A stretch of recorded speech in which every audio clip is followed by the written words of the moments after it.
Ito ang Bombo Radio Philippines. Fully digitalized. Numero 1 sa balita, komentaryo, drama at serbisyo publiko.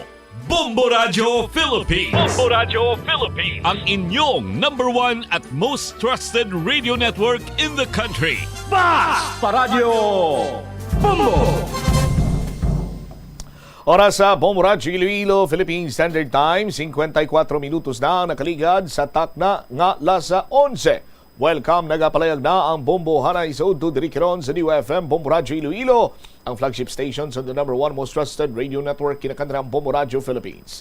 Adlaw kita karon sa Martes, Marso 26, tuig 2024. Martes Santo karon sa aton sining mga kabombo, ini mo alaga nimo ang kurman, Bombo Chama Blanco Hover kag karon sa madalagkuan kag mga nagapauna nga mga balita. Bombo Hanay sa Udto.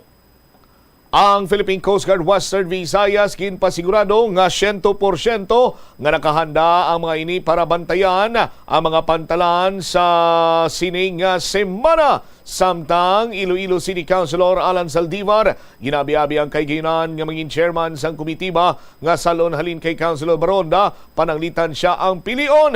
Konsihal nagapati nga bastante ang mga eksperyensya sini para kaptan ang health and sanitation nga komitiba. Sa piyak nga pahin provincial government nahulat na lang ang resulta sang water sample nga ginkuha sang Environmental Management Bureau sa Pandi Asukar kag masobra 2,700 ka mga kapulisan sa Police Regional Office 6 na promote sa pwesto. Ini ang Bombo Hanay sa Udto, diri sa Bombo Radio Iloilo. Amoy ni madalagkuan mga balita, issues kay impormasyon main sentro karon sa aton sining pagpangalagad sa gihapon diri sa palatuntunan na Bombo Hanay sa Udto. Sa mga kabombo naton, ang kadamaan sa aton nagaplano karon iya nga magbakasyon, magpadulong sa iban sining lugar. Ang iban sining gusto nila iya nga mag road trip, no? Road trip kada galing karon sa Simatinion, medyo mahuluhapdos ni sa bulsa sang tagsa sining ka mga motorista bangod man nga nagarangkada na ang panibago sining pagsaka sang presyo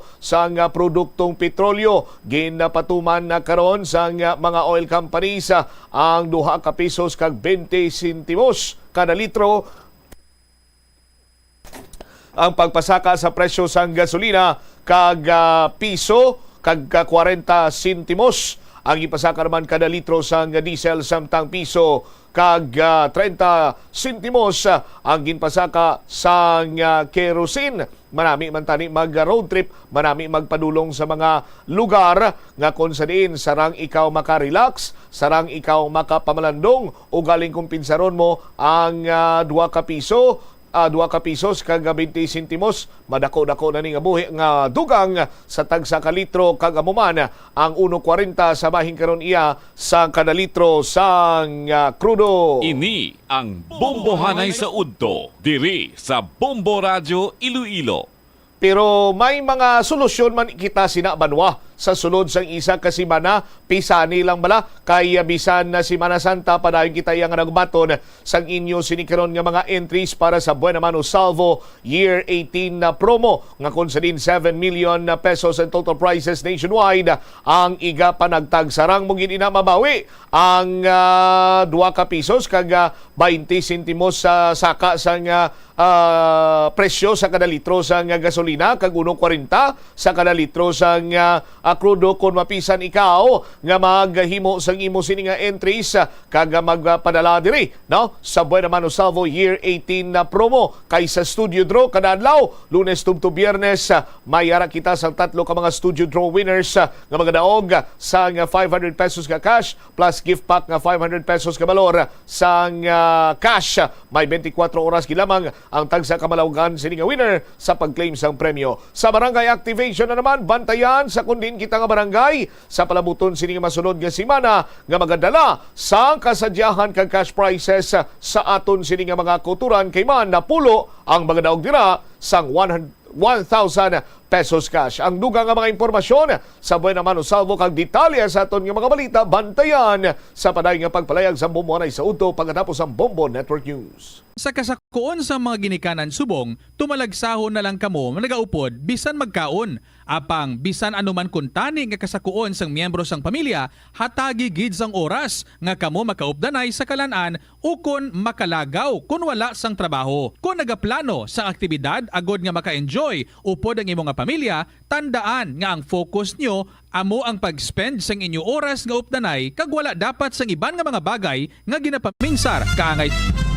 Ito ang Bombo Radio Philippines. Fully digitalized. Numero 1 sa balita, komentaryo, drama at serbisyo publiko. Bombo Radio Philippines. Bombo Radio Philippines. Ang inyong number 1 at most trusted radio network in the country. Basta Radio Bombo! This is Bombo Network News Noontime Edition and we're broadcasting live at Bombo Radio Broadcast Center, Makati City, Philippines. Araw ngayon ng Martes, Marso 26, taong 2024 at ngayon po ay ginugunitan natin ang Martes Santo. At sa ating mga headlines, international support sa Pilipinas buhos ngayon matapos ang panibagong panghaharas ng China. 180,000 naman na pasahero na itala ng Philippine Coast Guard sa mga pantalan. Buhos naman ng mas marami pang biyahero sa araw ng Huwebes, pinaghahandaan na rin.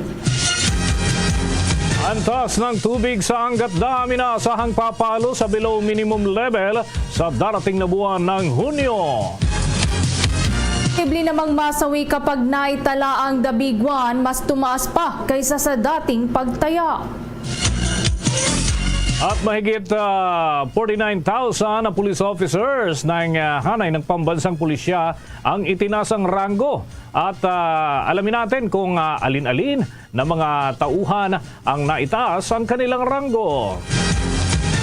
Naman na kuryente noong Earth Hour 2024 tumaas sa mahigit 100 megawatts ayon sa Department of Energy. At mamaya may update din tayo sapagkat yung state of calamity posible raw ideklara dyan sa Iloilo City kapag nagpatuloy pa ang paglala ng krisis sa tubig. At mga kabombo live nationwide via satellite, dumako na tayo sa ating mga balita. Mga kabombo, mga ka-Star Nation, ang Bombo Radio Philippines ay nakikisa sa buong Christendom sa pag-alala sa pagpapakasakit, kamatayan at muling pagkabuhay ni Hesu Kristo. Kaugnay nito mga kabombo, mga ka-Star Nation, mga himpilan ng Bombo Radio Philippines ay pansamantalang hindi muna mapapakinggan pagkatapos ng 7 palabras o 7 huling salita sa araw po yan ng Biyernes Santo. At yan ay babalik naman sa himpapawid sa araw ng Linggo ng Pagkabuhay o yung Easter Sunday sa 31 ng Marso ng taong kasalukuyan. Hindi rin pansamantala gagamit ng drum ang mga paborito ninyong himpilan ng Bombo Radio Philippines bilang pakikiisa sa naturang mga paggunita dito sa Semana Santa. Bumuhos naman ang suporta mula sa iba't ibang bansa sa Pilipinas matapos nga ang panibagong water cannon attack ng China sa West Philippine Sea. Ibinahagi ng Malacanang ang pahayag kaugnay ng pagkabahala ng European Union sa insidente na nagdala umano ng peligro sa buhay ng tao at banta sa seguridad ng rehiyon.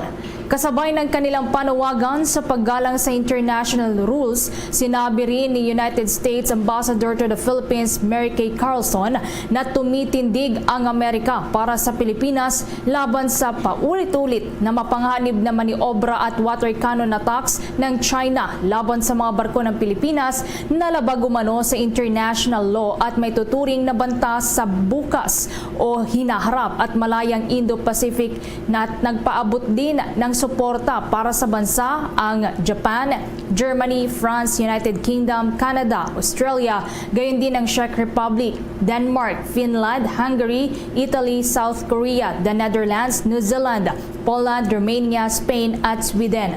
Mababatid nga na 3 sundalong Pilipino ang nasaktan sa pambobomba ng tubig ng China Coast Guard sa Filipino vessel nang maghatid ito ng supply sa barko ng Philippine Navy doon sa Ayungin Shoal.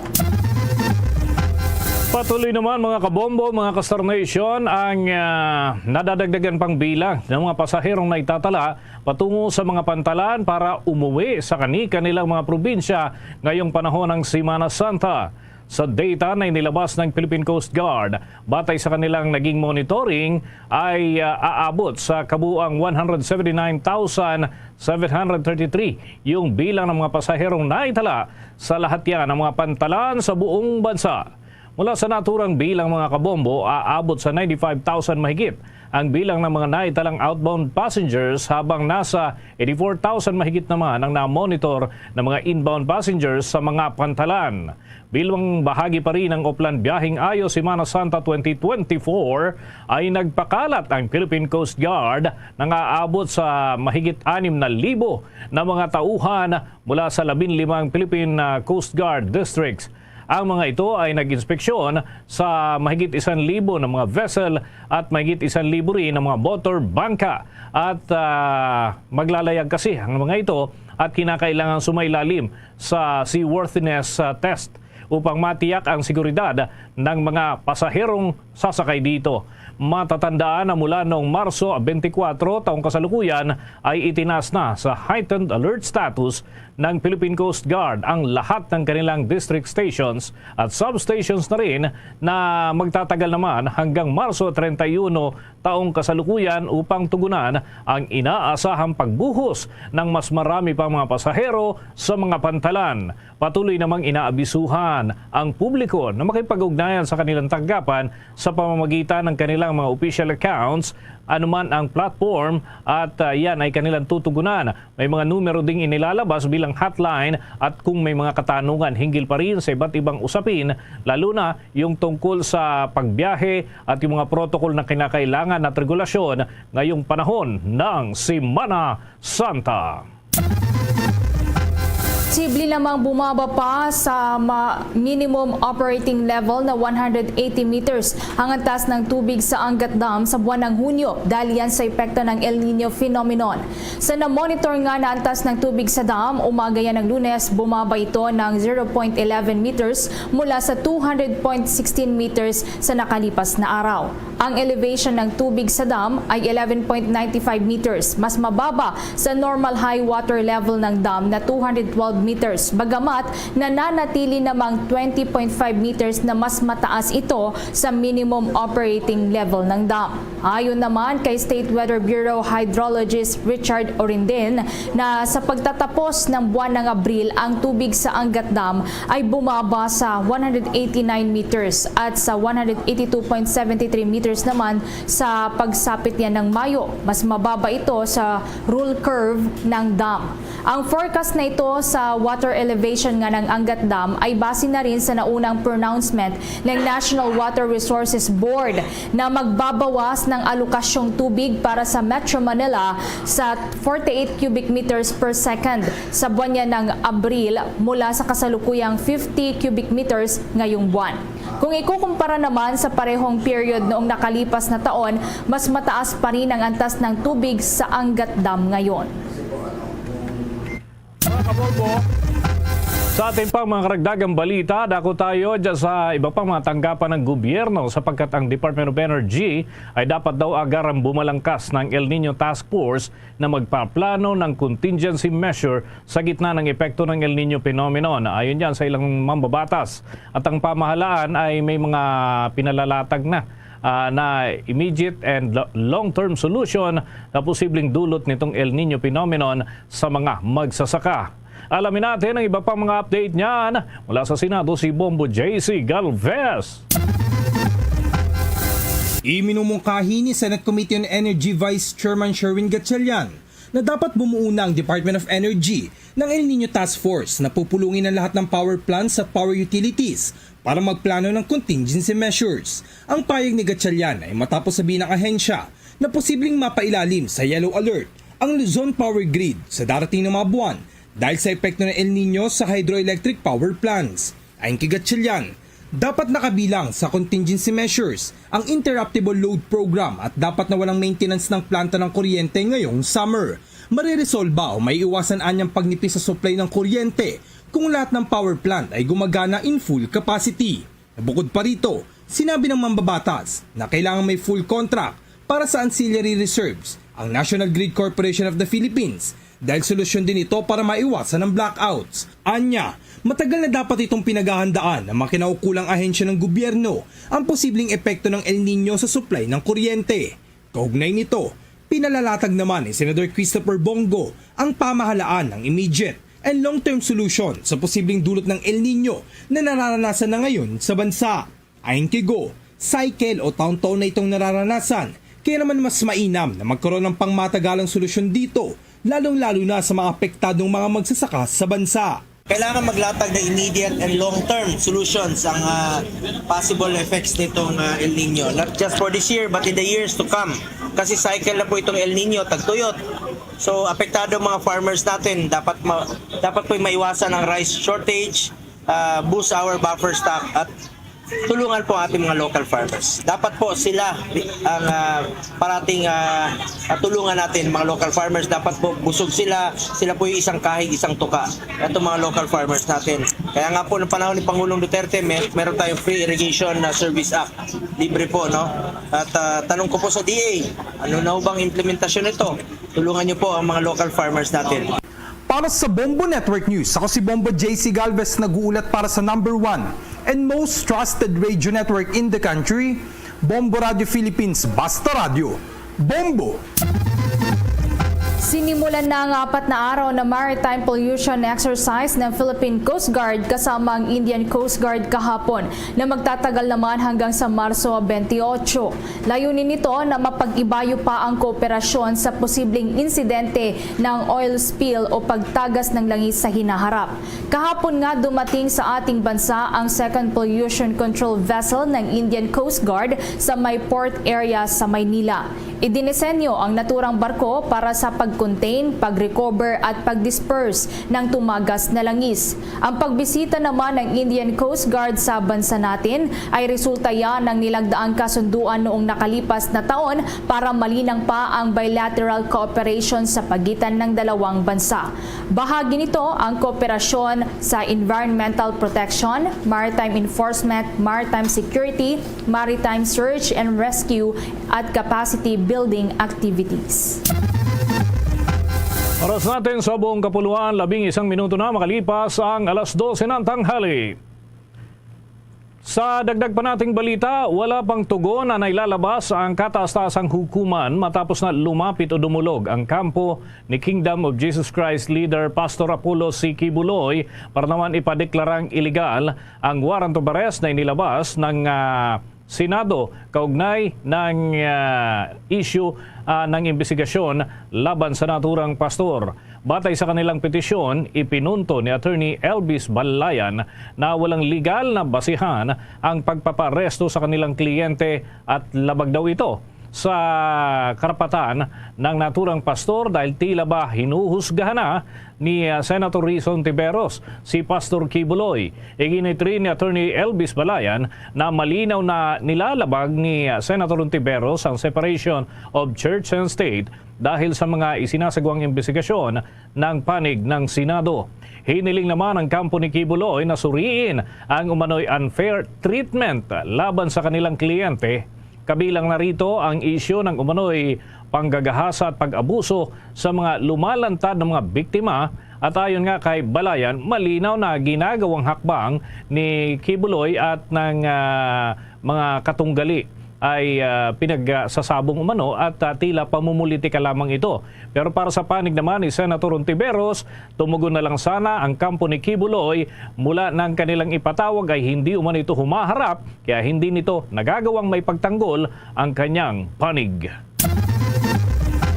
Posibleng halos 50,000 naman na mga individual ang maaaring masawi daw kapag nangyari ang pagtama ng magnitude 7.2 na lindol o ang tinatawag na The Big One sa Metro Manila. Ito ang sinabi ni FIVOX Director Teresito Bacolcol base sa pag-aaral na isinagawa sa magiging lawak ng pinsala ng malakas na pagyanig.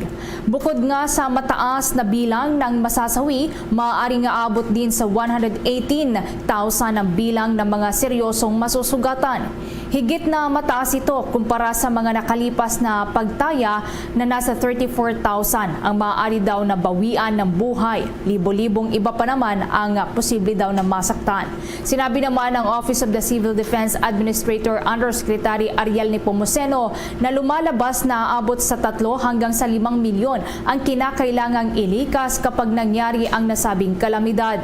Nabatid naman na base sa pag-aaral, kada 400 taon ang galaw ng West Valley Fault at huli itong nagdulot ng malakas na lindol noon pang taong 1658. Nangangahulugan ito na ngayong 2024 ay 366 na taon nang nakakalipas nang mangyari ito.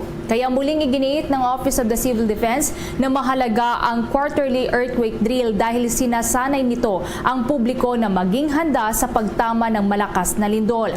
Sa pamamagitan kasi nito ay mas maiiwasan ang maraming casualties. Dapat din umano na ituro sa mga kabataan ang survival techniques na makakatulong ng malaki sa marami pa nating mga kababayan sa oras na maganap ito.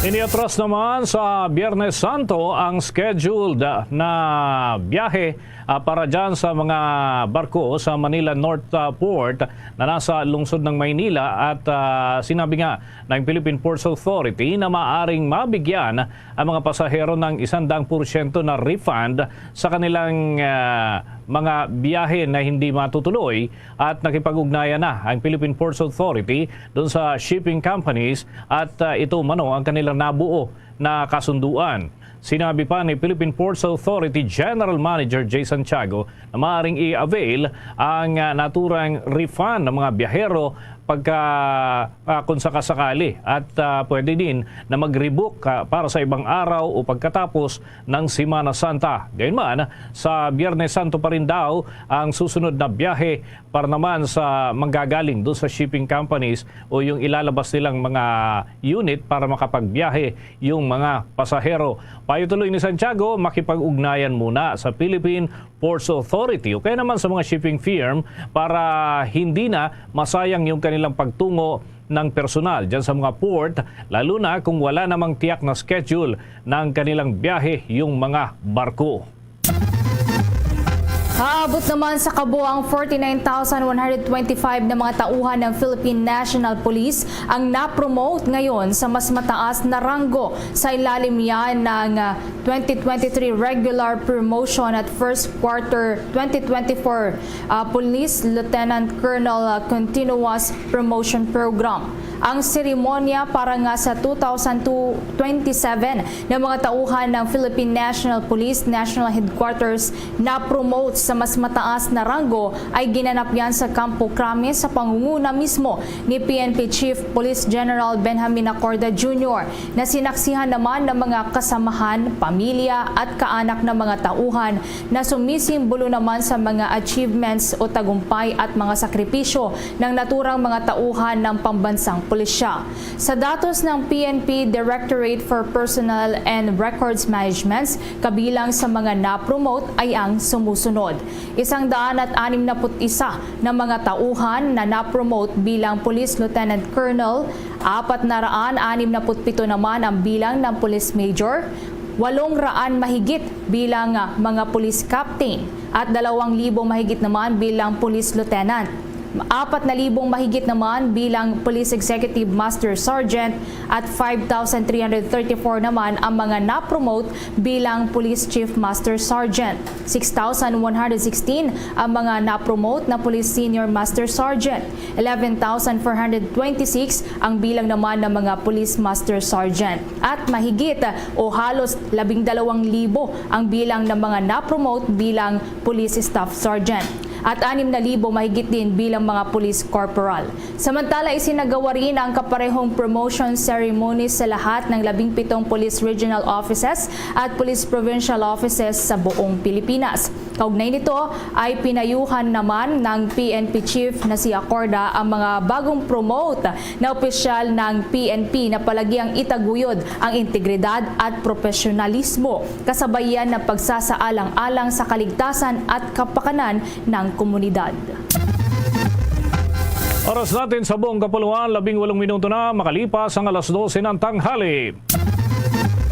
At karagdagan pang mga balitang aming ihahatid sa inyo mga kabombo, mga Kastar Nation, gumamit na rin ng K9 units at yan ay pinakalat doon sa mga terminal dito sa ating bansa. Dagdag na rin ng security level batay sa direktiba nitong si Philippine National Police Chief Acorda. Alamin natin ang mga update hinggil dyan. May pagbabalita si Bombo Marlene Padiernos. Pinadadagdagan pa ngayon ni Philippine National Police Chief Police General Benjamin Acorda Jr. ang bilang ng mga K9 units na kanilang ipinakalat sa mga transport terminal. Ito nga ang ipinahayag ni General Acorda kasunod ng kanyang pag-iinspeksyon sa mga pangunahing terminal sa Metro Manila tulad na lamang ng Parañaque Integrated Terminal Exchange at Ninoy Aquino International Airport sa Terminal 3. Sabi ni PNP Chief Acorda, bagamat kontento na niya siya sa sitwasyon ng seguridad sa mga terminal at na-maximize na rin ang deployment ng mga K9 ay kanila rin kinakailangan pa itong dagdagan.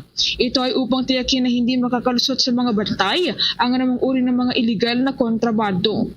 Ngunit ganyan pamaan una lang sinabi ni General Acorda na batay sa kanilang naging interagency coordination meeting ay may mga nakahanda namang standby force sakaling magkulang ang mga tauhan na ide-deploy ngayong Semana Santa.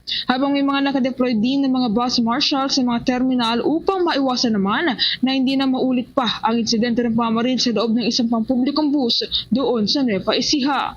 Tuloy-tuloy naman ang intelligence monitoring natin. If there is a need to add more, may mga reserve force natin dyan, we can always put up or deploy additional forces coming from our reserve force. Palagi naman tayo may standby force dyan na nakalaan.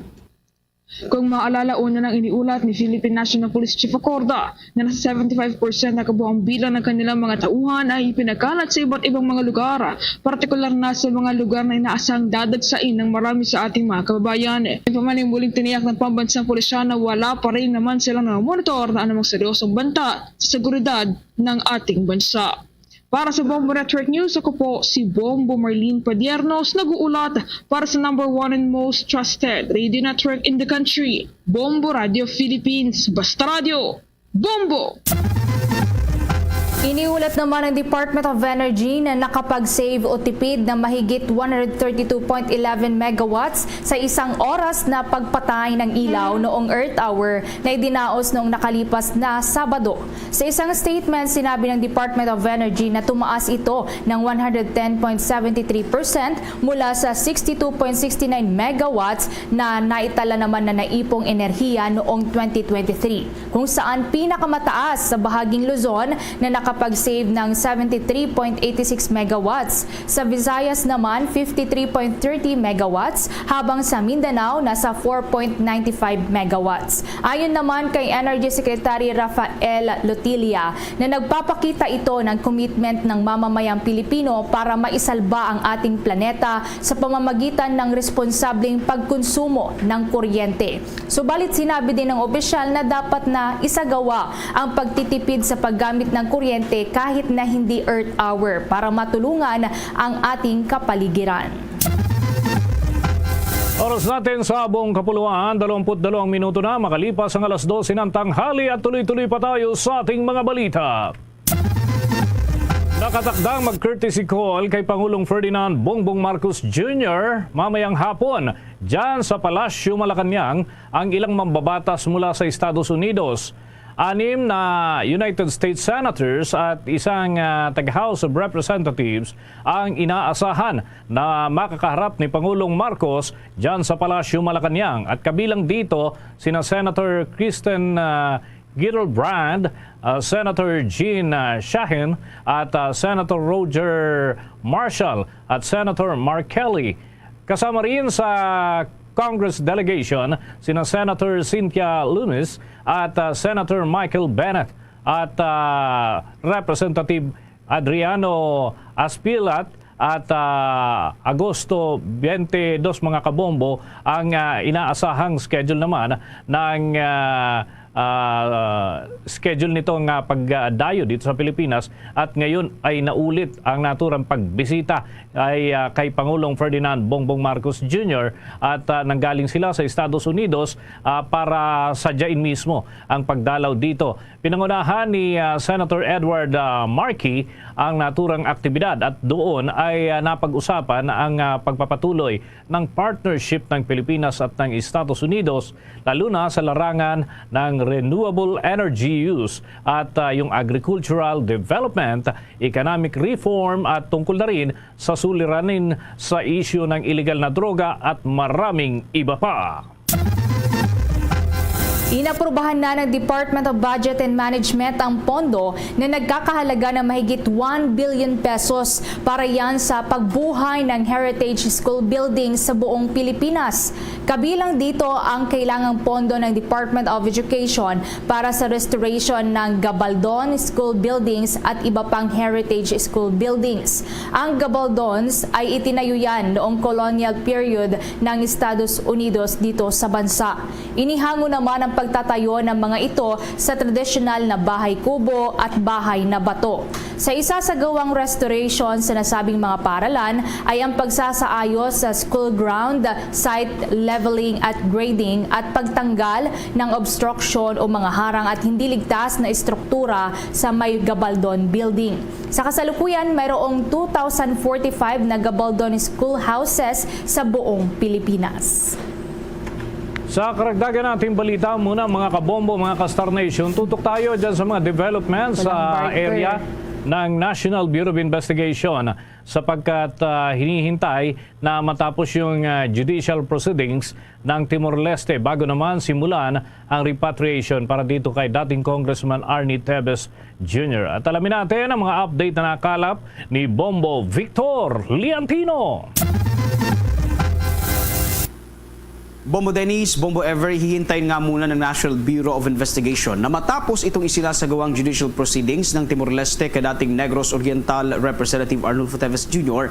na may kaugnayan niya sa pagkakaaresto nito sa kanilang bansa bago simulan ng NBI ang repatriation ng dating mambabatas. Ito nga ay upang harapin nito ang patong-patong na kasong inihain laban sa kanya kaugnay sa pagkamatay ni dating Negros Oriental Governor Ruel Digamo at siyam na iba pa noong nakaraang taon. Ginawa ni National Bureau of Investigation Director Medardo de Lemos ang pahayag sa isang punong balitaan kahapon. Ayon kay de Lemos, kasalukuyang sinusuri ng Timor-Leste mga dokumento upang madetermina ang merit of the issuance ng red notice laban kay Tevez ng International Criminal Police Organization o Interpol. Ito rin ang dahilan aniya kung bakit ikinustudiya muna ng mga otoridad sa Timor-Leste ang dating mambabatas. Gayunpaman, sinabi ni De Lemos na ang mga paglitis sa deportasyon laban kay Tevez ay hindi pa nagsisimula sa kabilayan ng pagkakaaresto sa kanya noong Marso 21 ng kasalukuyang taon. Sinabi pa ng opisyal na maaaring tumagal ng 7 hanggang 40 araw para tapusin ng Timor-Leste ang lahat ng mga court proceedings kay Tevez. May court process dyan. Ang pagkakaintindi namin doon sa kanila, a minimum of 7 days to maximum of 40 days mariresolve yan. Sa atin naman, ang position natin doon ay may cancellation of passport. So kami naman ay nag-aanda in the event na pahintulutan nilang kunin natin si Congressman Tevez doon. Kung maalala, inaresto nga si Tevez noong March 21 sa Dili, East Timor habang naglalaro ng golf sa Taft Golf Driving Range and Bar. Ang pag-aresto sa kanya ay ginawa 3 linggo matapos siyang ilagay ng Interpol sa red notice system nito at kinansila ng trial court dito sa Manila ang kanyang pasaporte. Ayon sa Department of Justice, ang pag-aresto kay Tevez ay naging posible sa pamamagitan ng pinagsama-samang pag-isikap ng mga ahensya ng papatupad ng batas tulad ng Interpol, National Central Bureau sa Dili sa pakikipag-ugnayan sa East Timorese Police. Naharap nga si Tevez sa kasong murder, frustrated murder at attempted murder dahil sa pagiging utak umano nito sa pagkamatay ni dating Negros Oriental Governor Ruel Digamo.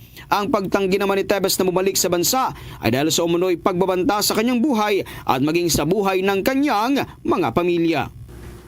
Para sa Bombo Network News, Bombo Victorian Tino nag-uulat para sa number 1 and most trusted radio network in the country, Bombo Radio Philippines, Basta Radio, Bombo! Papatupad na po ang suspensyon ng number coding sa Metro Manila simula yan bukas kasabay ng Miyerkules Santo. Ayon kay Metropolitan Manila Development Authority General Manager Procopio Lipana, sa halip na sa araw ng Huwebes o Huwebes Santo, Marso 28, ipapatupad pa sana ay suspendido na daw ito bukas at magtatagal hanggang sa Good Friday o Marso 29. Wala namang number coding sa araw ng Sabado at Linggo. Ibig sabihin, papayagan pansamantala na dumaan ang mga sasakyan sa may EDSA at iba pang thoroughfares sa may rehiyon mula alas 7 ng umaga hanggang alas 10 ng umaga at alas 5 ng hapon hanggang alas 8 ng gabi. Ito ay kasunod na rin nga ng pagsuspende ng Malacanang ng pasok sa trabaho sa mga tanggapan ng gobyerno bukas na mula alas 12 yan ng tanghali onwards para mapagbigyan din sila ng pagkakataon ang mga empleyado na makabiyahe na pauwi sa kanilang mga probinsya ngayong Holy Week. Sa iba pa nating balita, mga kabombo, nalansag ang 3 pang guerrilla front ng New People's Army o NPA. Ayon kay National Task Force to End Local Communist Armed Conflict, Executive Director Undersecretary Ernesto Torres Jr., wala ng active guerrilla fronts, subalit meron pang 11 humihina na mga guerrilla front kung saan ay 5 ay nasa Luzon, 3 naman nasa Visayas at 3 sa Mindanao. Subalit may ilang reports na natanggap sila kaugnay pa rin ng ganap na pagkalansag ng 2 guerrilla front sa parte ng Visayas at isa sa bahagi naman ng Mindanao. Nagawaan niya ang significant progress pagdating sa pag-neutralize doon sa mga miyembro ng Communist Party of the Philippines, New People's Army at ng National Democratic Front at nagpahina ng kanilang hanay. Iniulat din ng ahensya na mula Enero hanggang Marso ngayong taon ay tinatayang 422 na mga NPA members ang na-neutralize. Nasa 2 rehiyon ang inaideklara na rin na insurgency-free kabilang ng Ilocos, Zamboanga Peninsula, Davao Region at kamakailan lamang ay ang Surigao del Norte.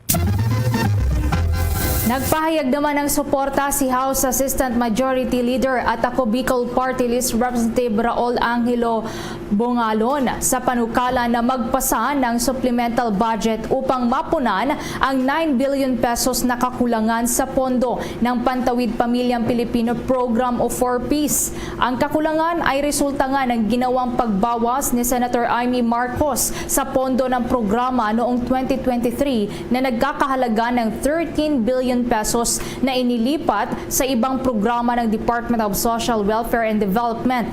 Ang panukala ay isinusulong ni Deputy Speaker at Quezon City Representative David J.J. Suarez upang punan ang kakulangan ng pondo para sa nalalabing 843,000 na pamilya o tinatayang 4 na milyong Pilipino na hindi pa nabibigyan ng ayuda sa ilalim ng naturang programa. Nauna na ngang inakusahan ni Bongalon si Senator Marcos na naglipat ng 13 billion pesos na pondo mula sa 4Ps sa ilalim ng 2023 national budget bilang dating pinuno ng Senate Finance Subcommittee na nangangasiwa sa pondo ng Department of Social Welfare and Development. Binigyang din ni Bongalon na kung magkakaroon daw ng agwat ang pagbibigay ng ayuda sa mga benepisyaryo ng 4Ps ay maapektuhan ang layunin ng batas na mabawasan ang bilang ng mga mahirap sa bansa. Ang 4Ps nga ay hindi isang ordinaryong programa ng DSWD, kundi saklaw ito ng Republic Act No. 11310 o ang Pantawid Pamilya ng Pilipino Program Act. Ang layunin nga nito ay mabawasan ang kahirapan sa ating bansa. Una na rin isinulong ni Suarez sa mababang kapulungan ang panukalang pagkakaroon ng supplemental budget upang matapalan ang kakulangan na 9 billion pesos. Nadulot yan ng ginawang budget realignment ni Senator Marcos sa 4Ps budget noong 2023. Sa briefing naman ng House Committees on Public Accounts and Social Services, batay sa privilege speech ni 4Ps Party List Representative J.C. Abalos, Inihalin tulad ni Suarez sa pagnanakaw sa may hirap daw na pamilya ang ginawang pagtapyas ng pondo ng 4-piece. Nabanggit din ni Abalos sa kanyang talumpati kaugnay sa realignment na kinumpirma ng DSWD na mayroong 9 billion pesos na deficit sa pondo ng 4-piece. Kinumpirma rin ni DSWD Secretary Rex Gatchalian ang ginawang realignment ni Senator Amy Marcos na 13 billion pesos noong 2023 na dapat sana ay nakalaan sa 4-piece. Subalit inilagay sa mga programa tulad na lamang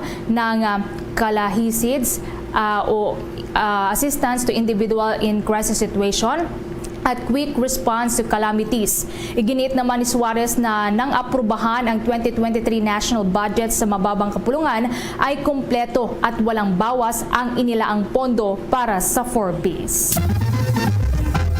Kuha pa tayo ng karagdagang report mula sa ating mga kasamahan na paglilibot dito sa iba't ibang dako ng Metro Manila. Dako tayo dyan sa Parañaque Integrated Terminal Exchange dahil lalo pang naghigpit doon sa mga driver ng bus matapos nga na may magpositibo sa paggamit ng illegal na droga. Ano pang mga hakbang ang ginagawa dyan mga otoridad? Alamin natin sa pag-uulat ni Bombo Kelly Cordero. Nagpositibo sa isinagawang random drug test ang dalawang bus driver dito sa Parañaque Integrated Terminal Exchange. Ang dalawang lalaki ay mula sa 123 grupo ng mga driver na kumuha ng test dito sa PITX. Ayon sa isa sa mga driver na impluwensyahan siya ng kanyang mga kaibigan noong linggo ng gabi. Ayon naman kay Jason Salvador, head ng PITX Corporate Affairs, kinumpiska na ng Land Transportation Office ang driver's license ng mga ito habang ang dalawang lalaki ay sumasailalim sa investigasyon. Ani Salvador, kapag nagpositibo ang mga ito sa confirmatory test ng Department of Health, masususpinde ang lisensya ng mga ito sa loob ng 1 taon at sasailalim sa rehabilitation. Samantala, iniulat naman ang pamunuan ng PITX na maraming naka-air condition na bus na biyahe papuntang Bicol ang fully booked na hanggang Huwebes. Una nang iniulat na tiniyak ni Department of Transportation Secretary Jaime Bautista na nagbigay na ng special permit ang Land Transportation Franchising and Regulatory Board para sa mga provincial bus. Ayon din kay Bautista, tuloy-tuloy ang isinasagawang random drug test para sa mga driver. Ito ay para matiyak na ligtas ang mga biyahe ng mga pasahero. Maayos naman yung movement ng mga pasahero, no? Dahil tama yung coordination na ginagawa ng PITX management with the other government agencies, no? Nandun ang LTFRB, nandun ang PNP, no? But continuous yung random drug testing doon sa PITX. No? Samantala sa ngayon, Martes, Marso 26, siniulat ng PITX o ng Parañaque Integrated Terminal Exchange na mataas na ang bilang ng mga pasahero sa normal na bilang. Nakapagtala na sila ngayong araw ng higit 35,000 pasahero.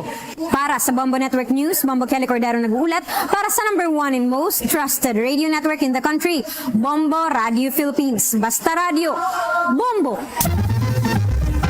Sa karagdagang pa nating balita, pinadeport na ang 2 Japanese national na umano'y miyembro ng Luffy Gang.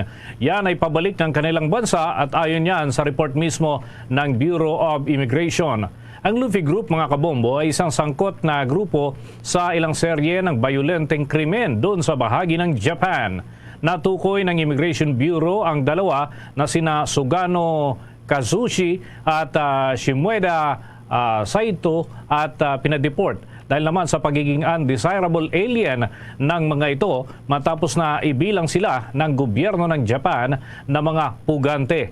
Nagtatago ang dalawa dito sa Pilipinas simula pa noong taong 2019. Ayon nga sa Immigration Bureau, nagtatrabaho ang mga ito bilang scam callers para naman sa isang criminal group na nang bibiktima ng iba pang Japanese nationals. Subject din sila ng warrant of arrest na inisyu naman ng Tokyo Court dahil sa parte ang mga ito ng telecom fraud group. Matatandaan na noong Pebrero, una nang pinadeport ang mastermind ng Luffy Gang na si Yuki Watanabe. Nananawagan naman ang grupong Ban Toxic sa mga Pilipino na gawing makabuluhan ang paggunita ng paghihirap, pagkamatay at muling pagkabuhay ni Jesus ngayong Semana Santa. Ayon sa grupo, kasabay ng pagninilay-nilay ng mga mananampalatayang Kristiyano ay ang pagbibigay rin ng halaga sa inang kalikasan. hanggat maaari niya ay limitahan ang paggamit ng anumang uri ng electronic gadgets, kabilang narito ang mga smartphone, computer, TV at iba pa. Sa ganitong paraan, naniniwala ang grupo na magkakaroon ng makabuluhan na banding ang bawat pamilya ngayong Holy Week. Pinaalalahanan na rin nito ang mga mananampalatayang Katoliko na magsagawa ng bisita iglesia na iwasan din ang paggamit ng mga single-use plastic. Dapat diniwasan ang pagkakalat sa mga simbahan na kanilang bibisitahin. Bukod dito ay hinimok rin ng grupo ang lahat na maglakad na lamang patungo sa mga simbahan para maiwasan din ang carbon emission. Makakatulong din ito para makapag-exercise ang katawan ng isang tao. Samantala mga kabombo, mga Kastar Nation, habang ngayon ay ginugunita ang Semana Santa, tayo makikikumusta rin sa iba't ibang mga kultura at tradisyon kasabay ng ganitong mga okasyon doon sa iba pang mga bansa. Kapiling natin sa ating linya ng komunikasyon ang isa pong pari na nakabase sa Cameroon at nasa 9 na taon na po siya na naninilbihan bilang pari sa naturang bansa. At mga kabombo, mga Kastar Nation, kapiling natin sa ating linya ng komunikasyon si Father Rene Kabag dyan sa Cameroon. Si Bombo Dennis Hamito po ito, and together with me, si Bombo Everly Rico. Nais po naming malaman, paano po ba may hahambing yung Holy Week commemoration dito sa Pilipinas kumpara dyan naman sa bansang Cameroon? Okay. So, na-assign ako sa Cameroon for 9 years, almost 9 years. Medyo masyadong devotional tayo dito sa Pilipinas. Pero compare naman sa Cameroon, particularly sa diocese kung saan ako nagtatrabaho before. Sa ngayon, yung mga araw na ito, Palm Sunday, merong celebration. Pero ngayong Monday, Tuesday, Wednesday, wala pa masyadong mga movements. Pero kaya rin sa Pilipinas, may mga tao na rin kumakatok sa simbahan para magpamisa, meron mga mag-confession, at meron mga ginagawa. Pero when it comes pagdating sa Thursday, Friday, Saturday, and Sunday, masasabi ko na very intense din ang participation ng mga tao. At it is very much culturally adjusted, no? Yung integrated ang mga ritual na ginagawa. But at the same, kung tingnan naman natin sa global perspective or universal perspective, pareho pa rin ang kanyang direction bilang isang simbahang Katolika. For everybody's kumbaga idea, no, para magkaroon ng ideya, gaano po ba karami yung mga Pilipino dyan sa Cameroon at nadadala ba pagka yung mga kultura dito sa Pilipinas? Alam naman natin na napakatindi nung debosyon ng karamihan at may mga kulturang kaakibat po ito. Dyan sa Cameroon, nadadala ba ng mga Pilipino yung kanilang mga seremonyang ginagawa po dito sa ating bansa? I think napakaiba po ang konteksto ng Africa or particularly sa Cameroon. Dahil base sa aking obserbasyon, hindi naman talaga maraming Pilipino. No? Hindi maraming Pilipino akong na-met sa Cameroon. Dahil usually yung mga nasalamuha kong mga Filipinos working in Cameroon ay sila ay nagtatrabaho sa mga malalaking companies, no? Example, finance controller, which is hindi naman marami talagang Pilipino, meron lang isa or dalawa, mga engineers, at yung mga technicians ng information technology. Pero hindi ko nga mabilang ko lang sa daliri ko yung mga Pilipino sa akin namin. Kaya masabi ko na yung ating religious practices hindi masyadong nakikita o hindi natin napahayag, lalo-lalo na sa konteksto ng Cameroon dahil napakakunting mga Pilipino. The usual tendency, ang normal na magawa ay tayo mismo ang nag-a-adjust sa kanila kung ano ang kanilang mga ginagawa, lalo-lalo na sa mahal na araw, o Semana Santa. Ang akin pong katandem dito ngayon, si Bombo Everly Rico, meron din pong mga katanungan. Nais malaman tungkol po dyan sa bansang Cameron. Bombo Ever? Okay. Father, kapag ganito po na panahon po ng Semana Santa dyan sa Cameroon, meron din po bang idinedeklara na holiday? Okay ba, ang Semana Santa ay kinoconsider din na holiday sa Cameroon, lalo na sa pag-umpisa sa Thursday, Friday, Saturday. At walang pasok at malaki ang respeto nila sa araw na yun dahil 40% ng population ng Cameroon are Catholic, no? Catholic Christians, while the rest meron namang mga Protestant, tapos meron ding mga Muslims, especially in the northern part of Cameroon that is closer to Chad and Central Africa.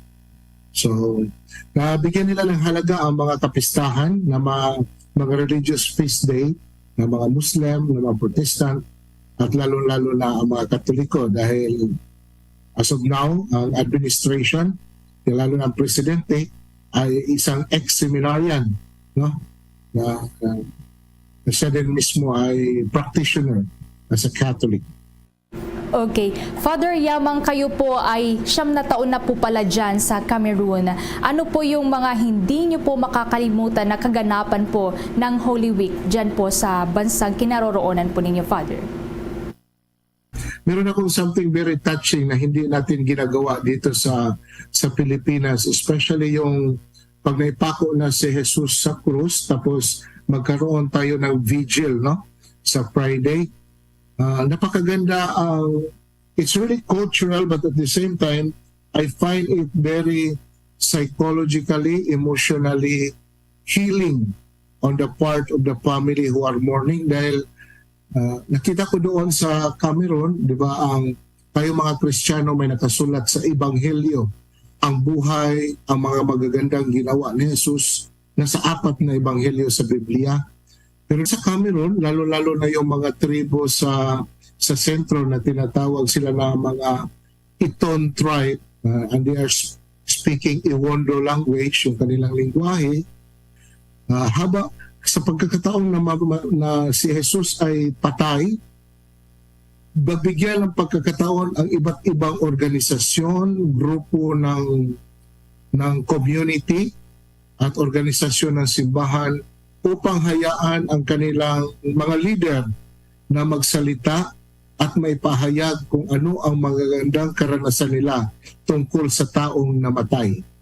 So in that way, it is really an experience of healing.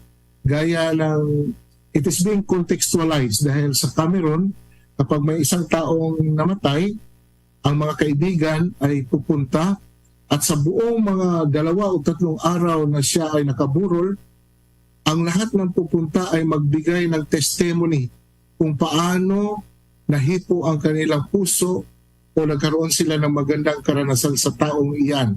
Kahit siya ay wala ng buhay, pero siya ay nakagawa ng kabutihan sa akin.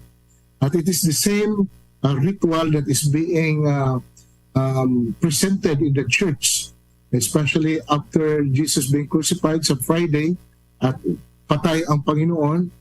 Sa buong hapon hanggang gabi, maraming tao ang magbigay ng kanilang testimony kung paano ang Diyos gumalaw sa buhay nila.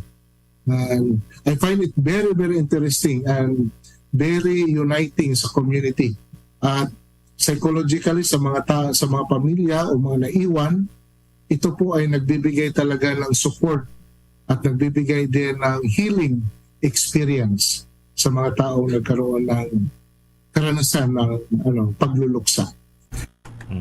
Okay, with that, maraming salamat po, Father Rene Cabag mula dyan sa Cameroon. Ang mga binahagi po ninyo na mga impormasyon kung paano nga ba isinasagawa itong mga aktibidad sa panahon ng Semana Santa sa Cameroon.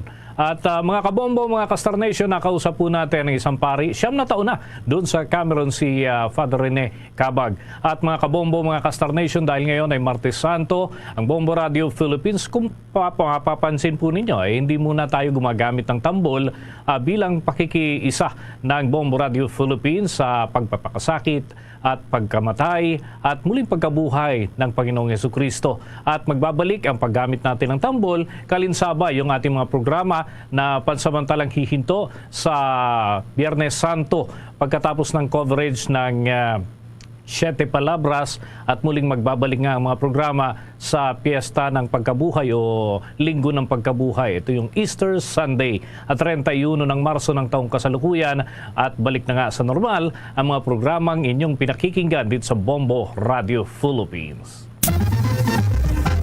Dako tayo sa iba pang mga balita, mga kabombo. Sa Western Visayas, yung state of calamity posible raw maideklara dyan sa Iloilo City kapag patuloy pa ang paglala ng krisis sa tubig. May pagbabalita ang Bombo Radio Iloilo.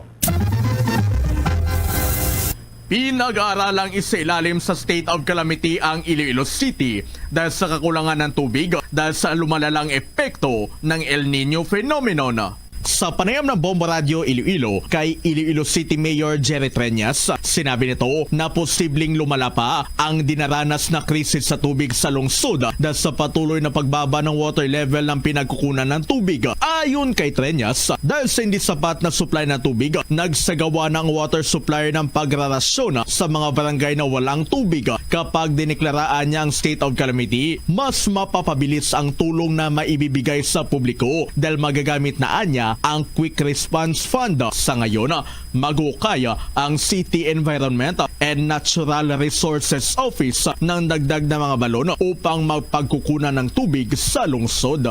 Then we will have to come up with something. Maybe declare a calamity on water. May additional 10 mlg. How this will affect in the totality, I do not know. But ara na siya, nag-improve na. We will try to do what we can under the circumstances. No? Ang plano is really to have a deep well. May na-identify na to siya doon ka lugar. May funding man siya na-identify. So, could ma-declare state of calamity, mapadasig na. Si Iloilo City Mayor Jerry Treñas para sa Bombo Network News. Ito si Bombo Cristian Hetsanova Lusada para sa #1 and most trusted radio network in the country, Bombo Radio Philippines. Basta Radio, Bombo! Ang Cebu City Police Office naman naka-heightened alert na upang matiyak ang ligtas at mapayapang Semana Santa 2024 sa lungsod. Kaugnay niyan may kabuuan pang pag-uulat ang Bombo Radio Cebu. Nasa heightened alert na ang kapulisan ng Cebu City Police Office. Ito ay alinsunod sa utos ng pinuno ng Philippine National Police upang matiyak na ligtas at mapayapang pagdiriwang ng Semana Santa 2024. Ito ang inihayag ni Police Colonel Erneo Dalugdog, ang City Director ng CCPO, na ang kanilang hinanda na security preparations ay kasunod sa inaasahang na maraming biyahero ang uuwi sa kani-kanilang probinsya. Dagdag pa na opisyal na ipinapatupad na nila ang kanilang security plan, pamamahala sa mga sitwasyon ng trapiko at pagbibigay ng mga serbisyo sa kaligtasan ng publiko sa nasabing obserbasyon. Natukoy rin niya na maglalagay din sila ng mga safety marshal na ilalagay sa mga pangunahing kalsada tulad ng mga terminal, daungan, paliparan, mall, mga simbahan at iba pang lugar ng convergence. Maglalagay din sila ng mga police information desk sa mga nasabing lugar. Bagamat inaasahan nilang magiging mapayapa ang pagdiriwang na Semana Santa, patuloy pa rin nilang isisecure ang mga nabanggit na lugar. Nauna lang nagpahayag ang Police Regional Office Central Visayas na aabot sa 5,272 police personnel ang kanilang ide-deploy para suriin at subaybayan ang sitwasyon ng seguridad sa pagdaraos ng Semana Santa. Sa kabuang bilang, 4,042 dito ay mga tauhan ng Philippine National Police, habang mayroon na 863 force multipliers at 367 mula sa iba pang law enforcement agencies. Well, so far, sa ngayon na ang ating Cebu City Police Office ay nakahanda na sa nasabing security preparation intended for the Holy Week activities. Mayroon na tayong mga personnel and at the same time, mayroon din tayong mga force multiplier kasama na mga BPSO, yung mga BPATs, Barangay Peacekeeping Action Team, at of course, priority natin sa deployment natin yung mga places of convergence, lalong-lalo na sa mga simbahan. Ating napakinggan si Police Colonel Erneo Dalugdog, ang City Director ng Cebu City Police Office. Mula rito sa lungsod at lawigan ng Cebu, Bombo Jonah Cañate. Para sa #1 and most trusted radio network in the country, Bombo Radio Philippines. Basta Radio, Bombo! Ako naman tayo dyan sa Hilagang Luzon, pinakamalaking pampublikong pagamutan sa Rehiyon 2 o yung Cagayan Valley Region ay nilagyan ng express at fast lane para hudon sa mga emergency cases na may tatala para sa Semana Santa. Alamin naman natin ang pagtugon dyan ng mga medical sector dyan sa naturang rehiyon. May pagbabalitang Bombo Radio Kawayan. Naglagay ng fast lane ang Cagayan Valley Medical Center o CVMC sa kanilang emergency room bilang pag-aanda sa mga insidente ngayong Semana Santa. Sa naging panayam ng Bombo Radio Kawayan kay Dr. Glenn Matthew Bagao, ang Medical Center Chief ng Cagayan Valley Medical Center o CVMC, sinabi niya na pinag-aandaan na nila ang mga kasakunang maaring mangyari ngayong Holy Week. Paunahin na ang mga emergency cases. Inaasahan nilang may mga aksidente, hypertension, stroke, maging drowning incident, kaya sila naglagay ng exclusive lane sa kanilang emergency room. Maliban dito ay nagdagdag din sila ng personnel upang makaagapay sa inaasahang bilang ng pasyente. Tiniyak ni Dr. Bagao na handang-handa ang CVMC sa mga ganitong sitwasyon dahil sa taunan naman nila itong isinasagawa. Pinayuhan naman niya ang publiko na gunitain ang Semana Santa bilang isang banal na mga araw at iwasan na ang pag-inom ng nakalalasing na inumin at pagkain ng mga matatawang pagkain upang makaiwas sa sakit at aksidente. Inaasahan natin na talagang itong Holy Week ay maraming sakuna, no, mangyayari. Sana nga wala, no, mga aksidente, alam mo na, maraming nakainom dyan, yung nag-hypertension, yung mga na-stroke. So ito po yung mga na-anticipate natin. Kaya ang ating emergency room ay meron po tayong express lane dyan na tinatawag na kung saan yan po ang eksklusibong lane para doon sa mga mabiktima, no? Dahil nga sa Holy Week. Yan ang report mula rito sa Bombo Radio Kawayan para sa Bombo Network News. Ako si Bombo Jason Feli na nagulat para sa number 1 and most trusted radio network in the country, Bombo Radio Philippines. Basta Radio Bombo. Ang pinakamalaking universidad naman sa Ilocos Norte nakipag-memorandum of agreement sa NICA para maprotektahan ang mga estudyante kontra sa terorismo. Alamin pa natin ang kabuong detalye ng balitang yan mula sa Bombo Radio Lawag. Nakipagpirmahan ang Mariano Marcos State University na isa sa pinakamalaking universidad dito sa lalawigan ng Ilocos Norte sa National Intelligence Coordinating Agency o NICA sa isang Memorandum of Agreement o MOA para maprotektahan ang mga estudyante kontra sa terorismo. Ayon sa panayam ng Bombo Radio Lawag kay Dr. Shirley Agrupis, ang presidente ng sabing universidad, sa pamamagitan ng inisyatiba na ito, magbubukas din ito ng mas maraming oportunidad para sa mga mag-aaral para hindi sila matakot na magsumbong o ipaalam sa mga kinauukulan ang mga pangyayari sa kanilang lugar. Malaking tulungan niya ito para sa mga estudyante, kabilang na ang iba pang mga stakeholders para ilayo sila sa pagsali sa makakaliwang grupo. Sabi niya, dahil dito ay magiging ganap na ligtas at maigpit na seguridad ang ipagkakaloob sa bawat mag-aaral ng nasabing universidad. Kaugnay nito, sinabi ni Mrs. Mildred Abordo, ang direktor ng National Intelligence Coordinating Agency, na inutusan silang pumunta sa lahat ng sektor ng komunidad upang ihatid ang impormasyon tungkol sa mga communist terrorist group na maaring sumira sa kanilang kinabukasan.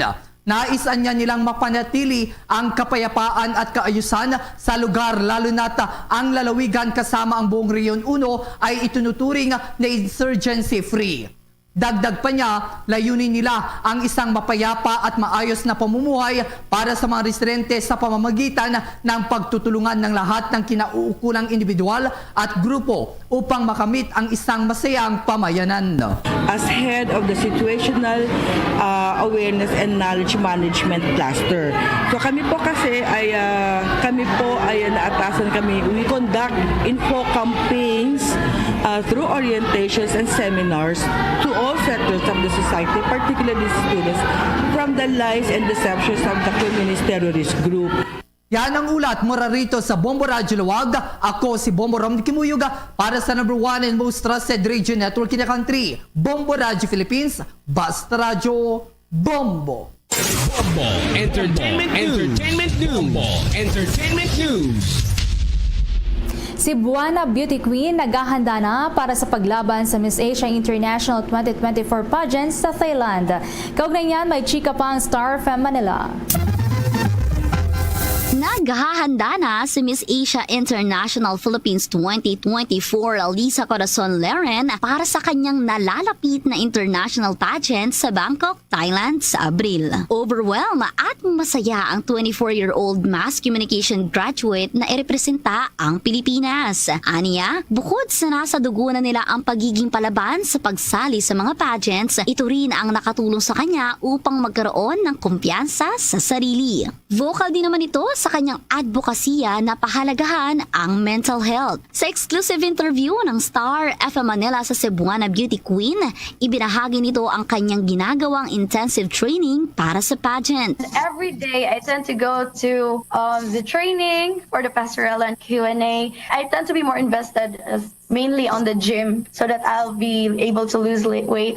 And I am so focused on my diet. It's been like 2 months since I only had like a veggie salad. Nangako naman si Lisa na ibubuhos niya ang lahat ng kanyang makakaya para maiuwi ang corona. I will do everything. That's the only thing that I would promise. Of course, I will surely promise that I will do my best. I will give everything that I have, the reason why I've been so dedicated to the training. I will do everything I could to bring the crown, to bring another title to our country, the Philippines. Bahagi ng exclusive interview ng Star FM Manila kay Miss Asia International Philippines 2024, Lisa Corazon Leren. Hello, Star Nation. This is Lisa Corazon Pilapilaren, your Miss Asia International Philippines 2024, and you are listening to Star FM, Basta Radio, Bombo. Para sa Bombo Network News, nag-uulat Star DJ Kimi Gora ng Star FM Manila para sa the #1 and most trusted radio network in the country, Bombo Radio Philippines. Basta Radio, Bombo. At mga kabombo, mga ka-Star Nation, tuloy-tuloy lamang sa pagtutok sa mga himpilan ng Bombo Radio Philippines para sa mga karagdagang balita at impormasyon kahit ngayong Holy Week, mga kabombo. At matutunghayan pa rin sa Facebook Live ang mga programa ng inyong paboritong himpilan. Para sa mga Ilonggo speaking dyan sa Visayas region, ang Bombo Radio Iloilo, Bombo Radio Bacolod at Bombo Radio Rojas. Habang sa mga Cebuano speaking naman, nariyan ang Bombo Radio Cebu. Sa mga Akyanon, Bombo Radio Kalibo at sa mga Waray, Bombo Radio Tacloban. Mga kabombo, bago tayo magtapos, samahan niyo po kaming manalangin ng Orasyon Pirata for deliverance from calamities. Almighty Father, we raise our hearts to you in gratitude for the wonders of creation of which we are part, for your providence in sustaining us in our needs, and for your wisdom that guides the course of the universe. We acknowledge our sins against you and the rest of creation, nature. We have confused your command to subdue the earth. The environment is made to suffer our wrongdoing, and now we reap the harvest of our abuse and indifference. Global warming is upon us. Typhoons, floods, volcanic eruption, and other natural calamities occur in increasing number and intensity. We turn to you, our loving Father, and beg forgiveness for our sins. We ask that we, our loved ones, and our hard-earned possessions be spared from the threat of calamities, natural and man-made. We beseech you to inspire us all to grow into responsible stewards of your creation and generous neighbors to those in need. Amen.